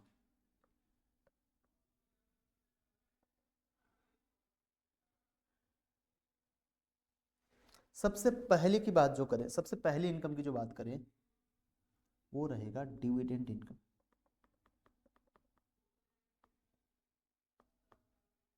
डिविडेंड डिविडेंड इनकम, डिविडेंड की इनकम पे ये वाला रेट का सरचार्ज नहीं लगेगा। सेकंड अगर अपन बात करें तो वो होगा कैपिटल गेन। कैपिटल गेन कौन सा वाला सर? 111A वाला, 112A वाला और 112 वाला। इन कैपिटल गेन पे आपका ये वाला सरचार्ज नहीं लगेगा। आई होप आपको यहां तक क्लियर है। आई होप आपको यहां तक क्लियर है। आई होप आपको यहां तक क्लियर है। ठीक है चलिए, तो सर इन 4 प्रकार की इनकम पे आपका 25% और 37% का सरचार्ज नहीं लगेगा। सर कौन कौन सी इनकम? Sir dividend income, 111A, 112A और 112 वाला कैपिटल गेन, इनके ऊपर आपका मैक्सिमम सरचार्ज 15% ही लगने वाला है। चलिए अब अपन एग्जांपल्स लेते हैं। अब क्या लेंगे सर? अपन एग्जांपल्स लेंगे। एक बार इसको अपन बुक से देख लेते हैं ना, एक बार इसको अपन बुक से देख लेते हैं। देखो क्या लिखा है, एक अपन उसको बुक से देख लेते हैं। Surcharge in case of individual HUF AOP BOI artificial juridical person, इनके केस में आपका सरचार्ज कैसे लगता है, किस रेट से लगता है, उसको अपन यहाँ पे पढ़ेंगे। अगर आपका इनकम अप टू 50 लाख है तो आप पे एक भी रुपए का सरचार्ज नहीं लगेगा। अगर आपका इनकम 50 लाख से ज्यादा है, अप टू 1 करोड़ है, तो आप पे 10% की रेट से सरचार्ज लगेगा।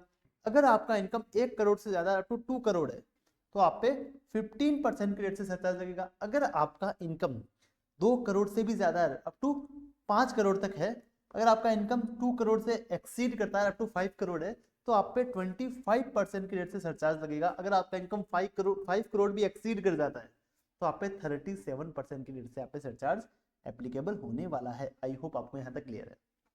अब मेरी बात समझना, सर जो 25% की रेट का सरचार्ज है और जो 37% की रेट का सरचार्ज है वो कुछ इनकम्स पे नहीं लगता है। कौन कौन सी इनकम पे नहीं लगता? एक तो डिविडेंड इनकम पे नहीं लगता, एक कैपिटल गेन 111A, 112A और 112 पे ये एप्लीकेबल नहीं होता है। आई होप आपको यहाँ तक क्लियर। अब ये नोट पढ़ना क्या लिखा है देखो, if total income of SSC exceeds ₹2 crore और 5 crore due to dividend income, capital gain under section 111A, 112A, 112, then surcharge rate 15% will be applicable on the tax on dividend income.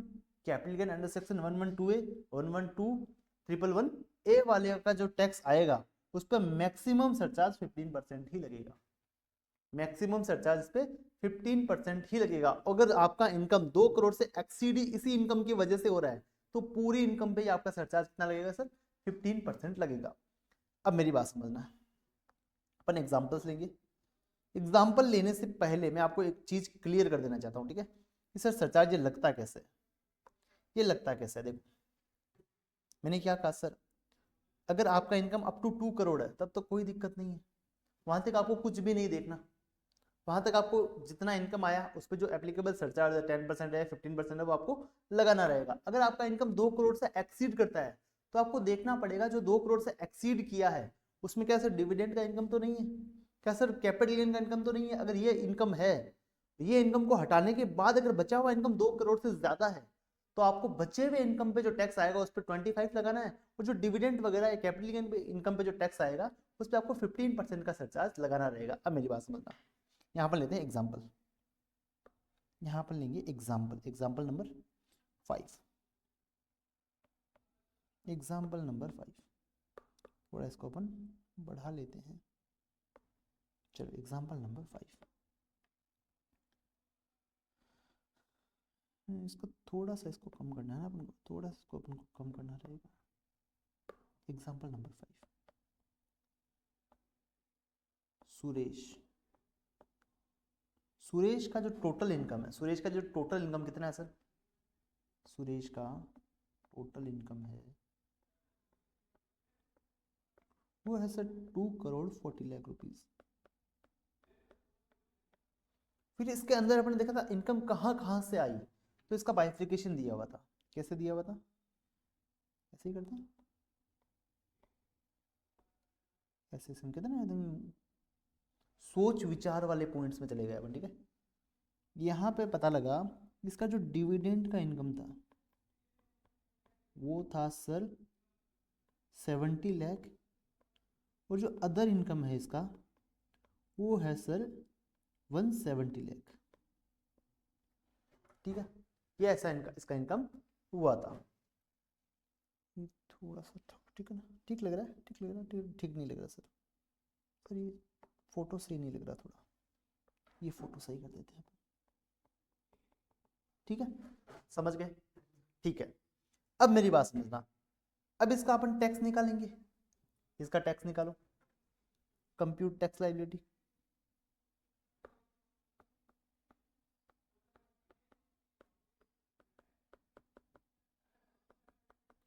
और ध्यान रखना रमेश सुरेश का एज कितना है सर? एज इसका है 35 year और ये रेजिडेंट है, ठीक है? अब इसका अपना टैक्स निकालना है, इसका टैक्स निकालो। सॉल्यूशन अपन सब साथ साथ में करेंगे, ठीक है? इसका आपको टैक्स निकालना है सर। पहले 2.5 लाख पे कोई टैक्स नहीं है, अगले 2.5 लाख पे 5%, उसके अगले जो 5 लाख है, 5 से लेके 10 के बीच वाला डिफरेंस है उसमें 20%, और 10 से ऊपर वाले इनकम पे 30%। तो 10 लाख पे टैक्स कितना आएगा?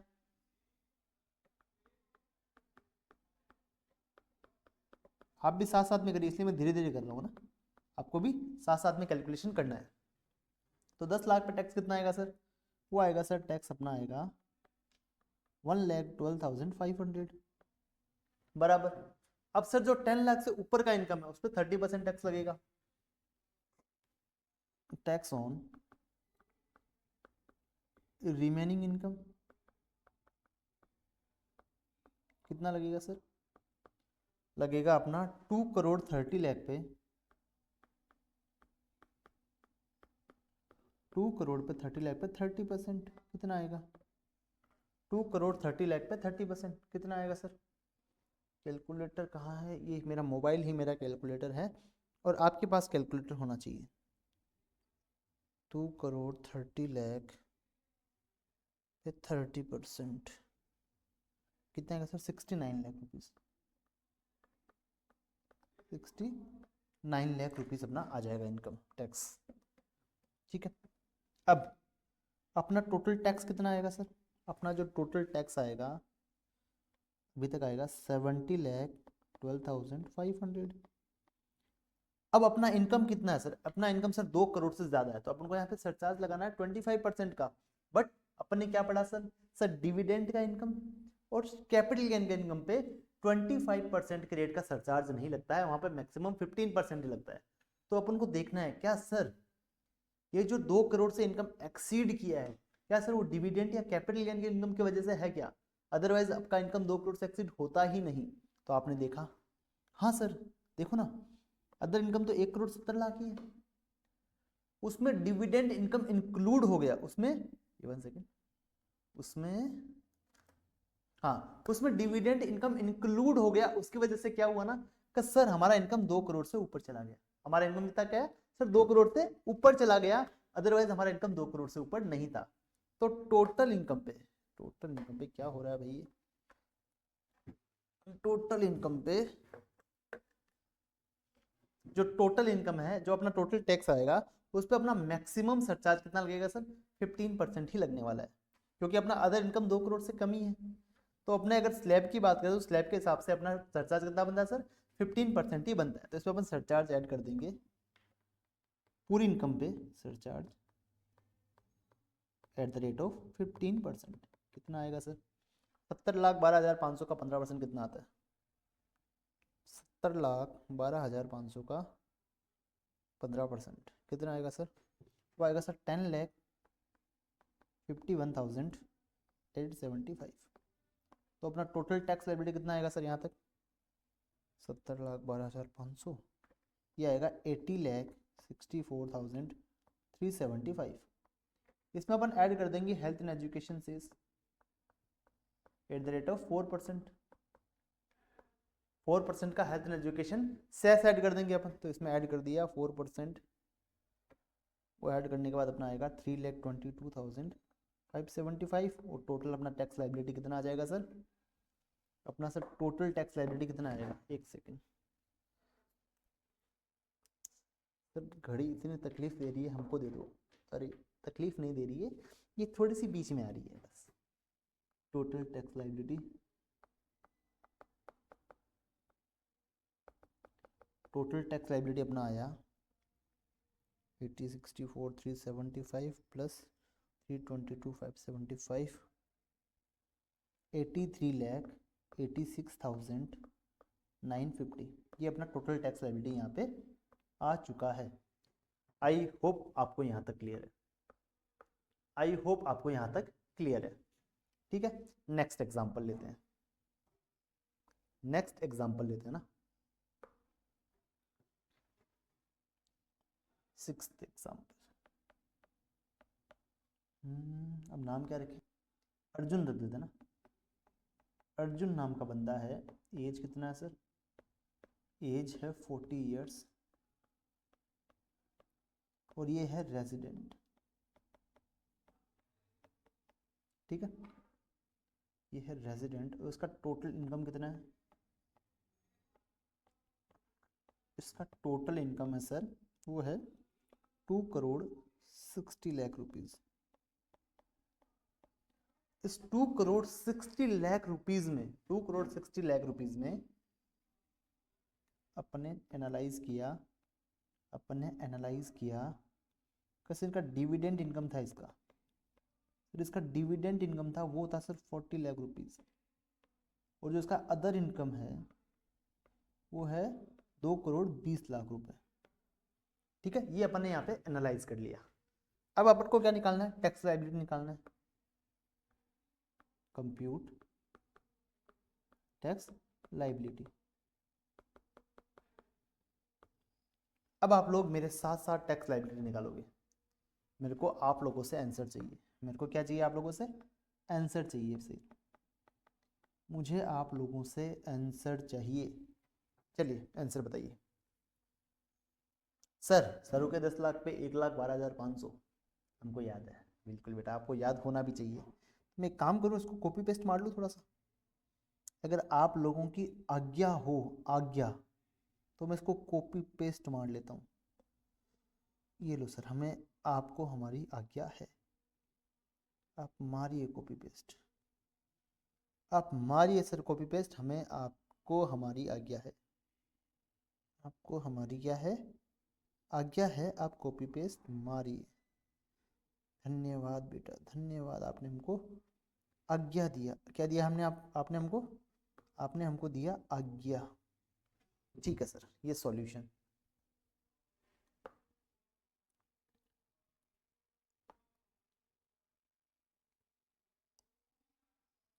चलिए, अब सरू के 10 लाख पे 1,12,500 आपका टैक्स आएगा, ठीक है, ये सबको पता है। अब जो रिमेनिंग बच गया 2,60,00,000, उस पर कितना टैक्स आएगा सर? रिमेनिंग 2,60,00,000 पे कितना टैक्स आएगा सर? 2,60,00,000 पे टैक्स कितना आएगा सर? 2,60,00,000 पे जो टैक्स आएगा सर, रिमेनिंग 260 नहीं 250 है। अरे यार, आप मेरी गलती को फट से पकड़ लेते हो ना, एकदम से आप गलती को पकड़ लेते हो। चलिए 30%, 75 लाख रुपए, 75 लाख रुपए अपना यहाँ पे टैक्स आएगा।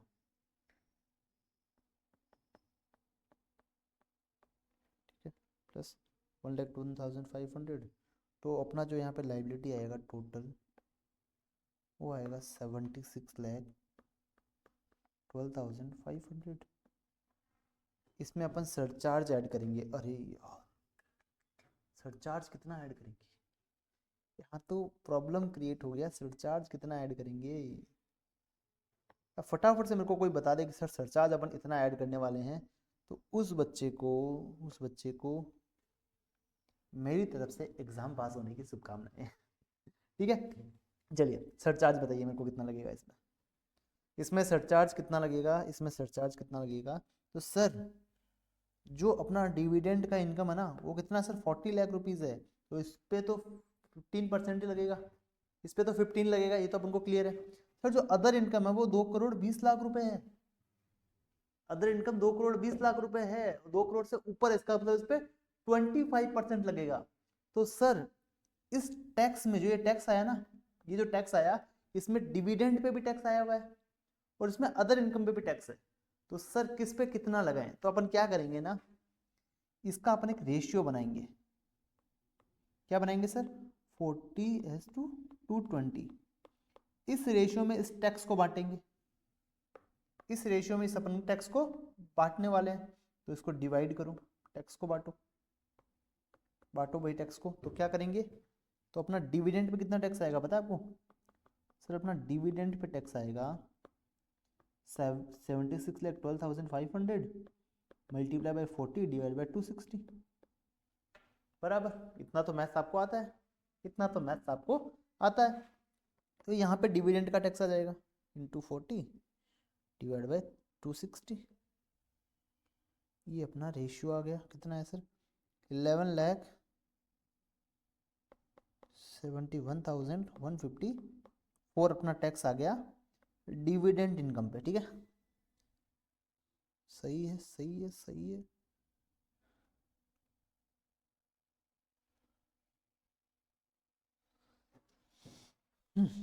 सही है, सही है, सही है, सही है, बराबर, बराबर है क्या? बराबर है सर। चलिए, सो सर अदर इनकम पे कितना टैक्स आएगा?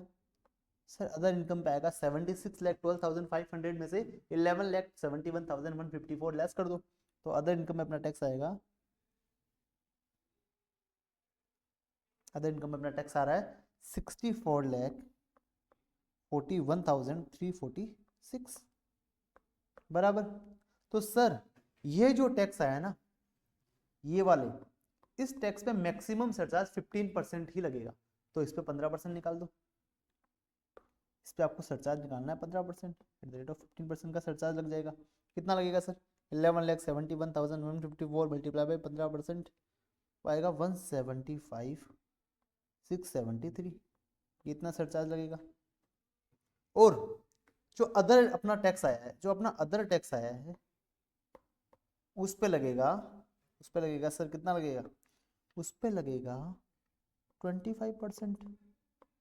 तो 64,41,346 पे लगेगा 25%। कितना आएगा सर, ये आएगा सर 16,10,337। ये इस पे इतना मैक्सिमम सरचार्ज लग जाएगा। तो टोटल सरचार्ज कितना लगा सर, दोनों को ऐड करिए, दोनों को ऐड करिए 175,683। तो अपना टोटल सरचार्ज जो लगेगा वो लगेगा 17,86,000 ही कर दो ना इसको, 010 लगेगा, ठीक है। तो अपना यहाँ पे लग गया सरचार्ज, कितना लगेगा सर, ये 15% हटा दो यहाँ से, फिर इसका आपको अलग से एनेक्सर बनाना पड़ेगा भाई, इस पे 15 लग रहा है, इस पे 25 लग रहा है, तो आपको यहाँ टोटल सरचार्ज लिखना रहेगा, वो आएगा 17,86,010 रुपीज़, 17,86,10। इसमें अपन ऐड कर देंगे 76,12,500। तो अपना टोटल जो टैक्स लायबिलिटी आएगा वो आएगा 93,98,510। इसमें अपन 4% ऐड कर देंगे, वो आएगा सर 3,75,940। जो अपना यहाँ पे टोटल टैक्स लायबिलिटी आएगा वो आएगा, वो अपना आएगा 97,74,450। यहाँ पे अपना ये टोटल टैक्स लायबिलिटी यहाँ पे आने वाला है। आई होप आपको यहाँ तक क्लियर है, आई होप आपको यहाँ तक क्लियर है, ठीक है, यहाँ तक आपको क्लियर है। इसके बाद अपन एक एग्जांपल और लेते हैं, इसके बाद अपन एक एग्जांपल और लेते हैं, फिर मैं आपको एक एग्जांपल आपको दूंगा करने के लिए, ठीक है।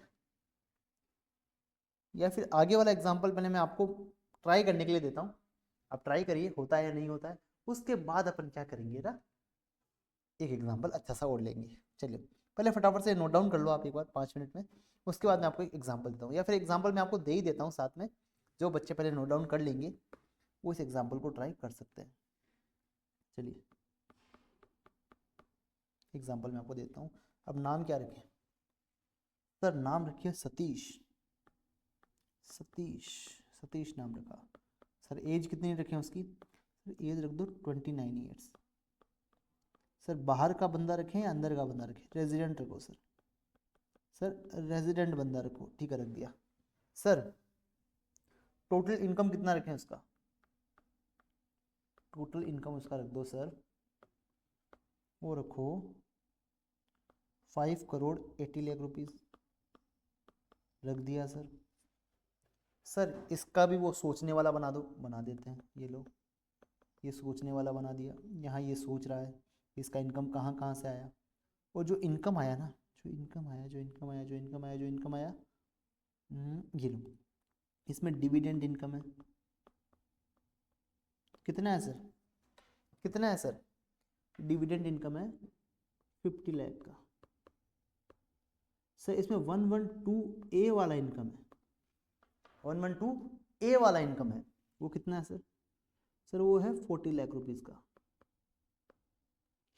सर ठीक है 40 लाख रुपीज़ का, और सर जो बाकी बचा अदर इनकम है वो है इसका 490 लाख रुपीज़ का, ठीक है सर समझ गए। और यहाँ पे अपन को लिखा है 112 ए पे 12.5% की रेट से टैक्स लगता है, ये अपन को यहाँ पे लिखा है, ठीक है। अब आपको क्या करना है, अब आपको करना है कंप्यूट टैक्स लायबिलिटी, अब आपको करना है टैक्स लायबिलिटी, आपको कंप्यूट करना है। चलिए फटाफट से ये नोट करिए, फिर इसका टैक्स लायबिलिटी आप खुद निकालोगे, उसके बाद अपन इसको डिस्कस करेंगे। चलिए पहले एक बार फटाफट से यहाँ से आप नोट डाउन करना शुरू करिए, इसके जो नीचे यहाँ पे लिखा है उसको भी आप फटाफट से लिख लीजिए, उसके बाद अपन आगे की बात करते हैं। चलिए फटाफट से नोट डाउन करिए।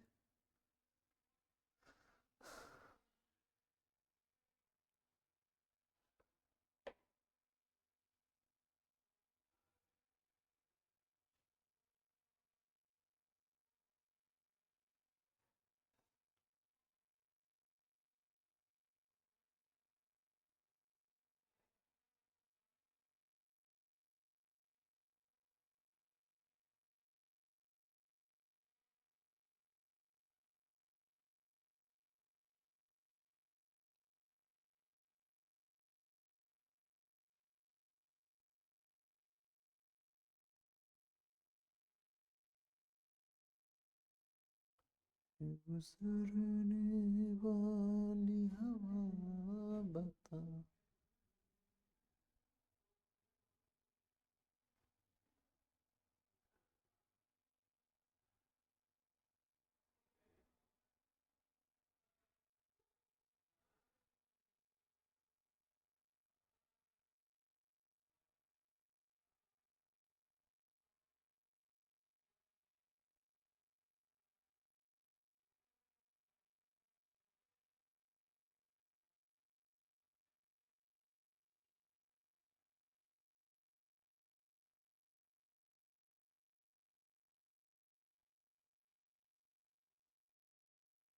नहीं, चलिए एग्जाम्पल नोट करिए, एग्जाम्पल नोट करिए यहाँ से।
चलिए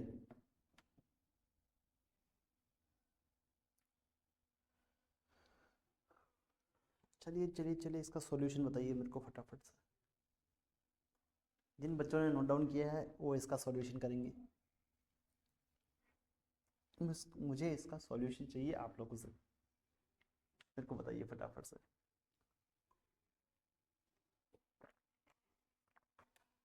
सोल्व करके बताइए। सर यहाँ पे आप लिख दीजिए सॉल्यूशन, बिल्कुल मैं भी लिख देता हूँ यहाँ पे सॉल्यूशन। अब मेरे को आप करके बताइए अब आप मेरे को सॉल्यूशन करके बताइए।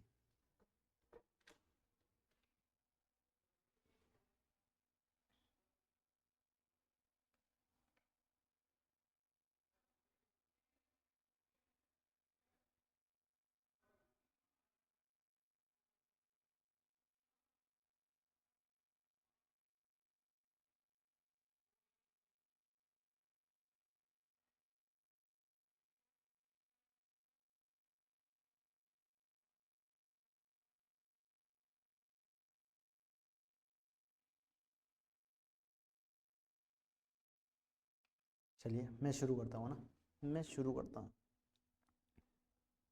फिर शुरुआत करते हैं कॉपी पेस्ट से। शुरुआत कहाँ करते हैं? कॉपी पेस्ट से अपन शुरुआत करते हैं। ये सर कॉपी पेस्ट करते हैं, ये किया कॉपी, ये किया पेस्ट। ये जो भी मैं कर रहा हूँ मैं सब आपकी इजाज़त से कर रहा हूँ, ठीक है? सब कुछ आपकी इजाज़त से हो रहा है, सब कुछ आपकी इजाज़त से हो रहा है।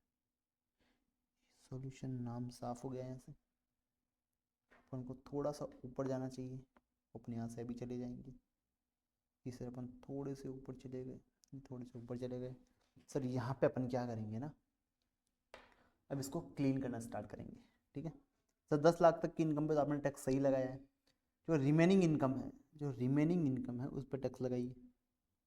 बिल्कुल सर, अभी टैक्स लगाते हैं। देखो काफ़ी बच्चों ने गड़बड़ यहाँ करी होगी, यहाँ काफ़ी बच्चों ने गड़बड़ करी होगी 100% मेरे को लग रहा है। कैसे सर, यहाँ जगह क्यों बना रहे हो सर? अभी देखो यहाँ जो रिमेनिंग इनकम है वो सर कितना आया, कितना आया सर? यहाँ जो रिमेनिंग इनकम कितना आया, सब बच्चों के रिमेनिंग इनकम यहाँ पे कितना आया?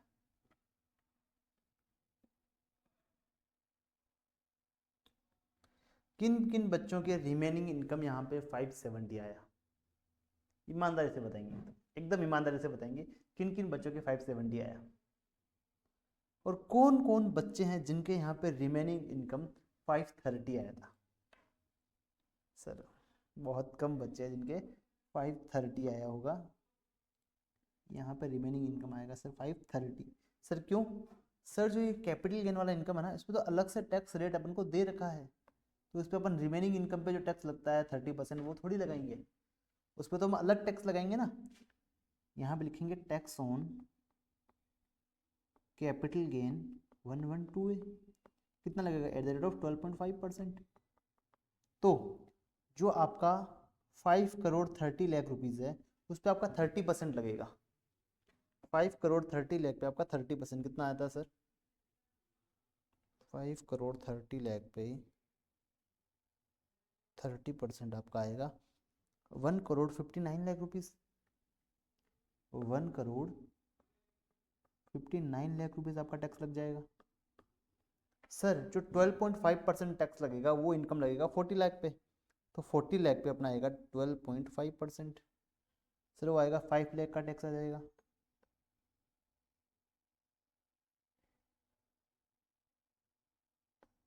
तो सर ये अपना आ गया 5 लाख रुपीज़।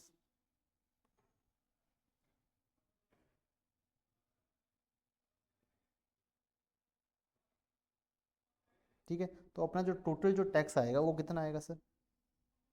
तो जो अपना टोटल जो टैक्स आएगा वो कितना आएगा?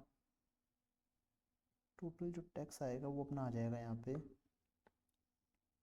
कैलकुलेट करिए,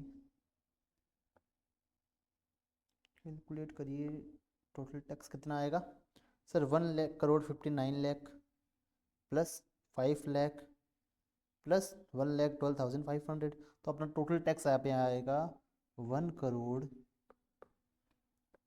61 लाख, नहीं 1 करोड़ 65 लाख, 1 करोड़ 65 लाख 12,500 बराबर। इतना यहाँ पे अपना टोटल टैक्स आएगा। इसमें सरचार्ज ऐड करेंगे। अब बताइए सर सरचार्ज कैसे निकालेंगे? आप सरचार्ज अपन कैसे निकालेंगे? सबसे बड़ी कैलकुलेशन दिक्कत यहीं पे आई होगी बच्चों को, कैसे निकालेंगे? अब मेरी बात समझना। यहाँ पे अपन क्या करेंगे ना, यहाँ पे अपन क्या करेंगे, जो ये जो दोनों टैक्स है ना ये वाले, मैं सरचार्ज की कैलकुलेशन अभी कर रहा हूँ ब्लू पेन से। ठीक है, ठीक है ब्लू पेन से करते हैं। ये जो दोनों टैक्स है ये कितना है सर? ये सर अपना है 1 करोड़ 60 लाख 12,500। और इसमें पता है ना आपका क्या क्या इंक्लूड है? इसमें किस किस का टैक्स इंक्लूड है? इसमें एक तो नॉर्मल इनकम वाला टैक्स इंक्लूड है और एक डिविडेंड का टैक्स इंक्लूड है बराबर। तो अपन क्या करेंगे ना, इसको रेशियो में बांटेंगे। कौन से रेशियो में बांटेंगे सर इसको अपन? इसका मेरे को रेशियो बताओ सर। इसका रेशियो आएगा, इसका रेशियो आएगा, इसका कलर चेंज करते हैं ना, 490 और 50 का इसका रेशियो आएगा। 490 और 50 का इसका रेशियो यहाँ पे आने वाला है। चलिए इसका 490 रेशियो 50 आने वाला है। जो 50 अपना रहेगा वो डिविडेंड इनकम है, 490 अपना अदर इनकम रहेगा। ठीक है, तो इसका रेशियो निकालते हैं अपन। तो डिविडेंड पे कितना टैक्स आएगा सर? डिविडेंड पे अपना आएगा 1 crore 60 lakh 12,500 multiply by 50 divide by 540। अपना डिविडेंड पे टैक्स आ जाएगा। निकालो कितना आता है? 160 12,500 मल्टीप्लाई बाई 50 डिवाइडेड बाई 540। जो अपना टैक्स आएगा वो आएगा 14,82,639। ठीक है सर, जो अदर इनकम है उस पर कितना आएगा? अदर इनकम पे कितना आएगा सर? अदर जो इनकम है उस पर अपना टैक्स जो आएगा वो कितना आएगा? वो आएगा अपना 1,60,12,500 मल्टीप्लाई बाय 490 डिवाइड बाय 540, ये कितना आएगा? 1,60,12,500 मल्टीप्लाई बाय 490 डिवाइड बाय 540, अपना आएगा 1,45,29,861, ठीक है।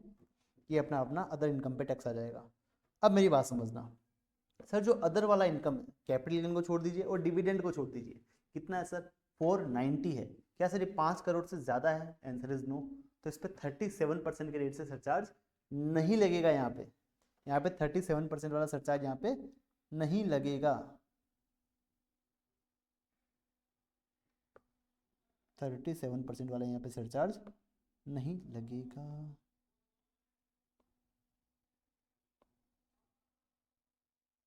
बराबर, समझ गए सर। यहाँ पे 37% के रेट वाला सरचार्ज नहीं लगेगा। तो यहाँ पे सर सरचार्ज कितना लगेगा?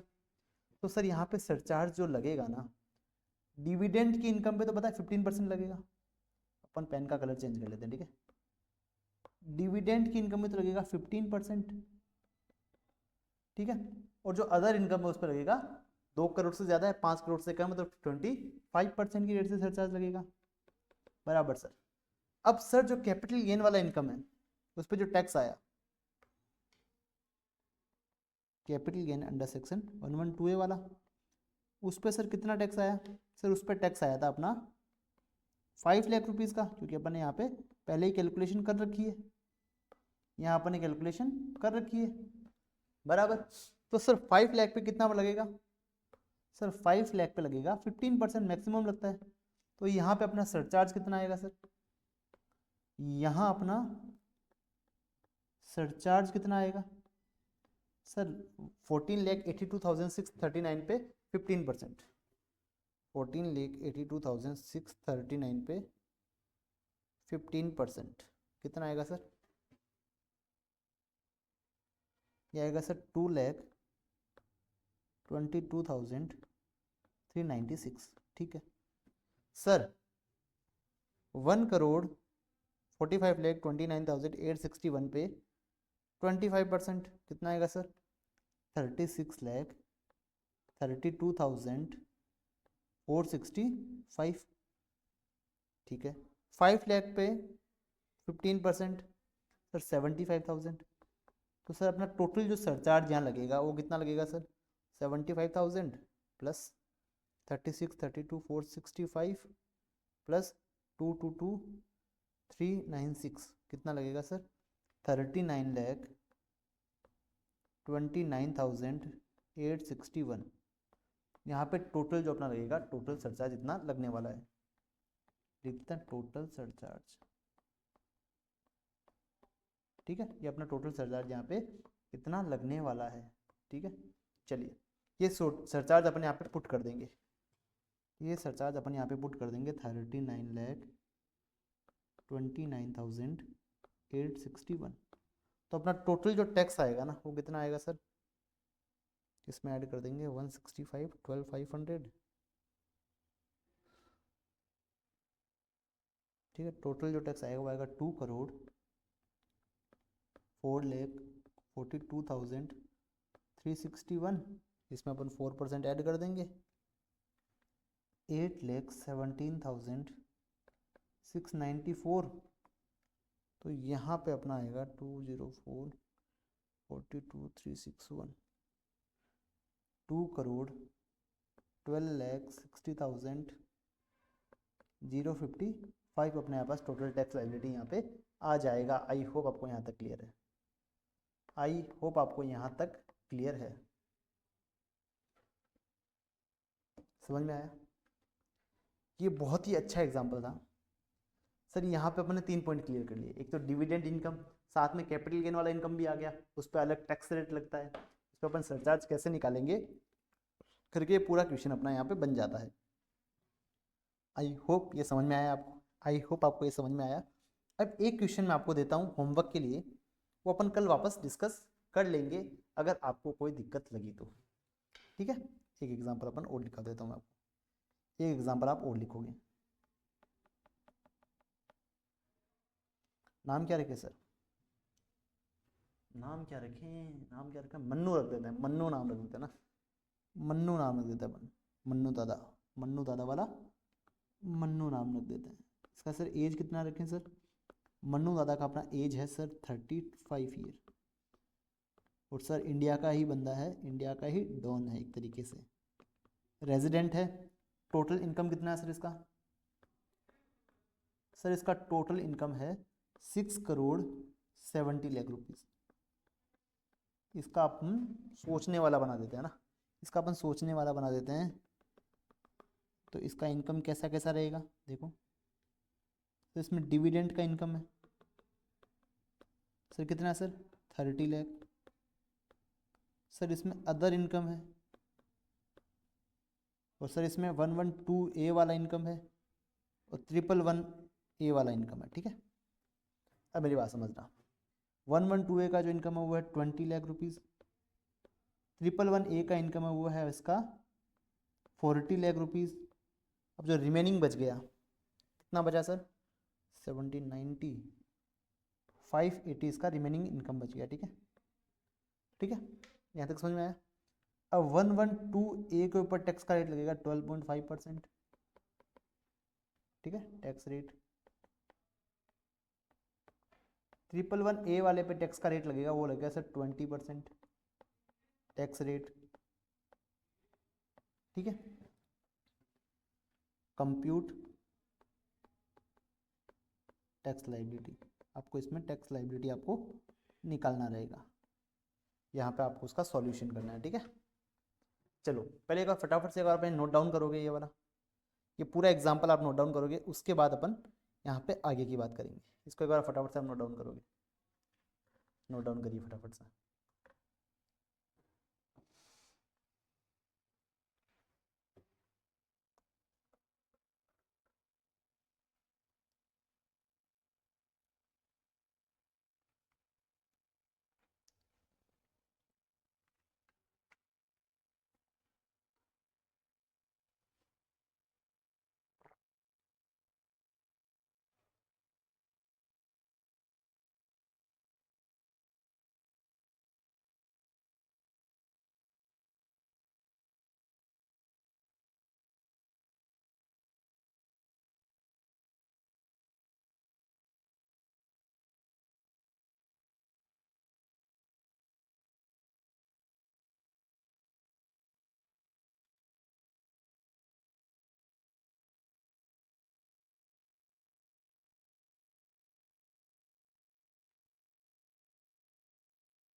वीडियो को पॉज करके आप नोट डाउन करोगे, क्यों, क्यों सर हम आगे वाले क्वेश्चन पे बढ़ने वाले हैं, मैं आपको दिखा रहा हूँ आगे क्वेश्चन, आप उसको नोट करोगे और घर जाके आप पक्का पक्का से आज होमवर्क करके आओगे ये वाला, और जितना आपने पढ़ा है अभी तक वो सारा का सारा आप पढ़ के आओगे, ठीक है, सारा का सारा आपको पढ़ना है। ये देखिए, ये एग्जाम्पल आपको खुद से सोल्व करना है और ईमानदारी से सोल्व करना है, ऐसा नहीं कल क्लास में अपन डिस्कस करें तब वापस लिख रहे हो आप, आपको ईमानदारी से घर जाके इस क्वेश्चन को सोल्व करना है और कल मेरे साथ आपको आंसर इसका डिस्कस करना है, ठीक है। चलिए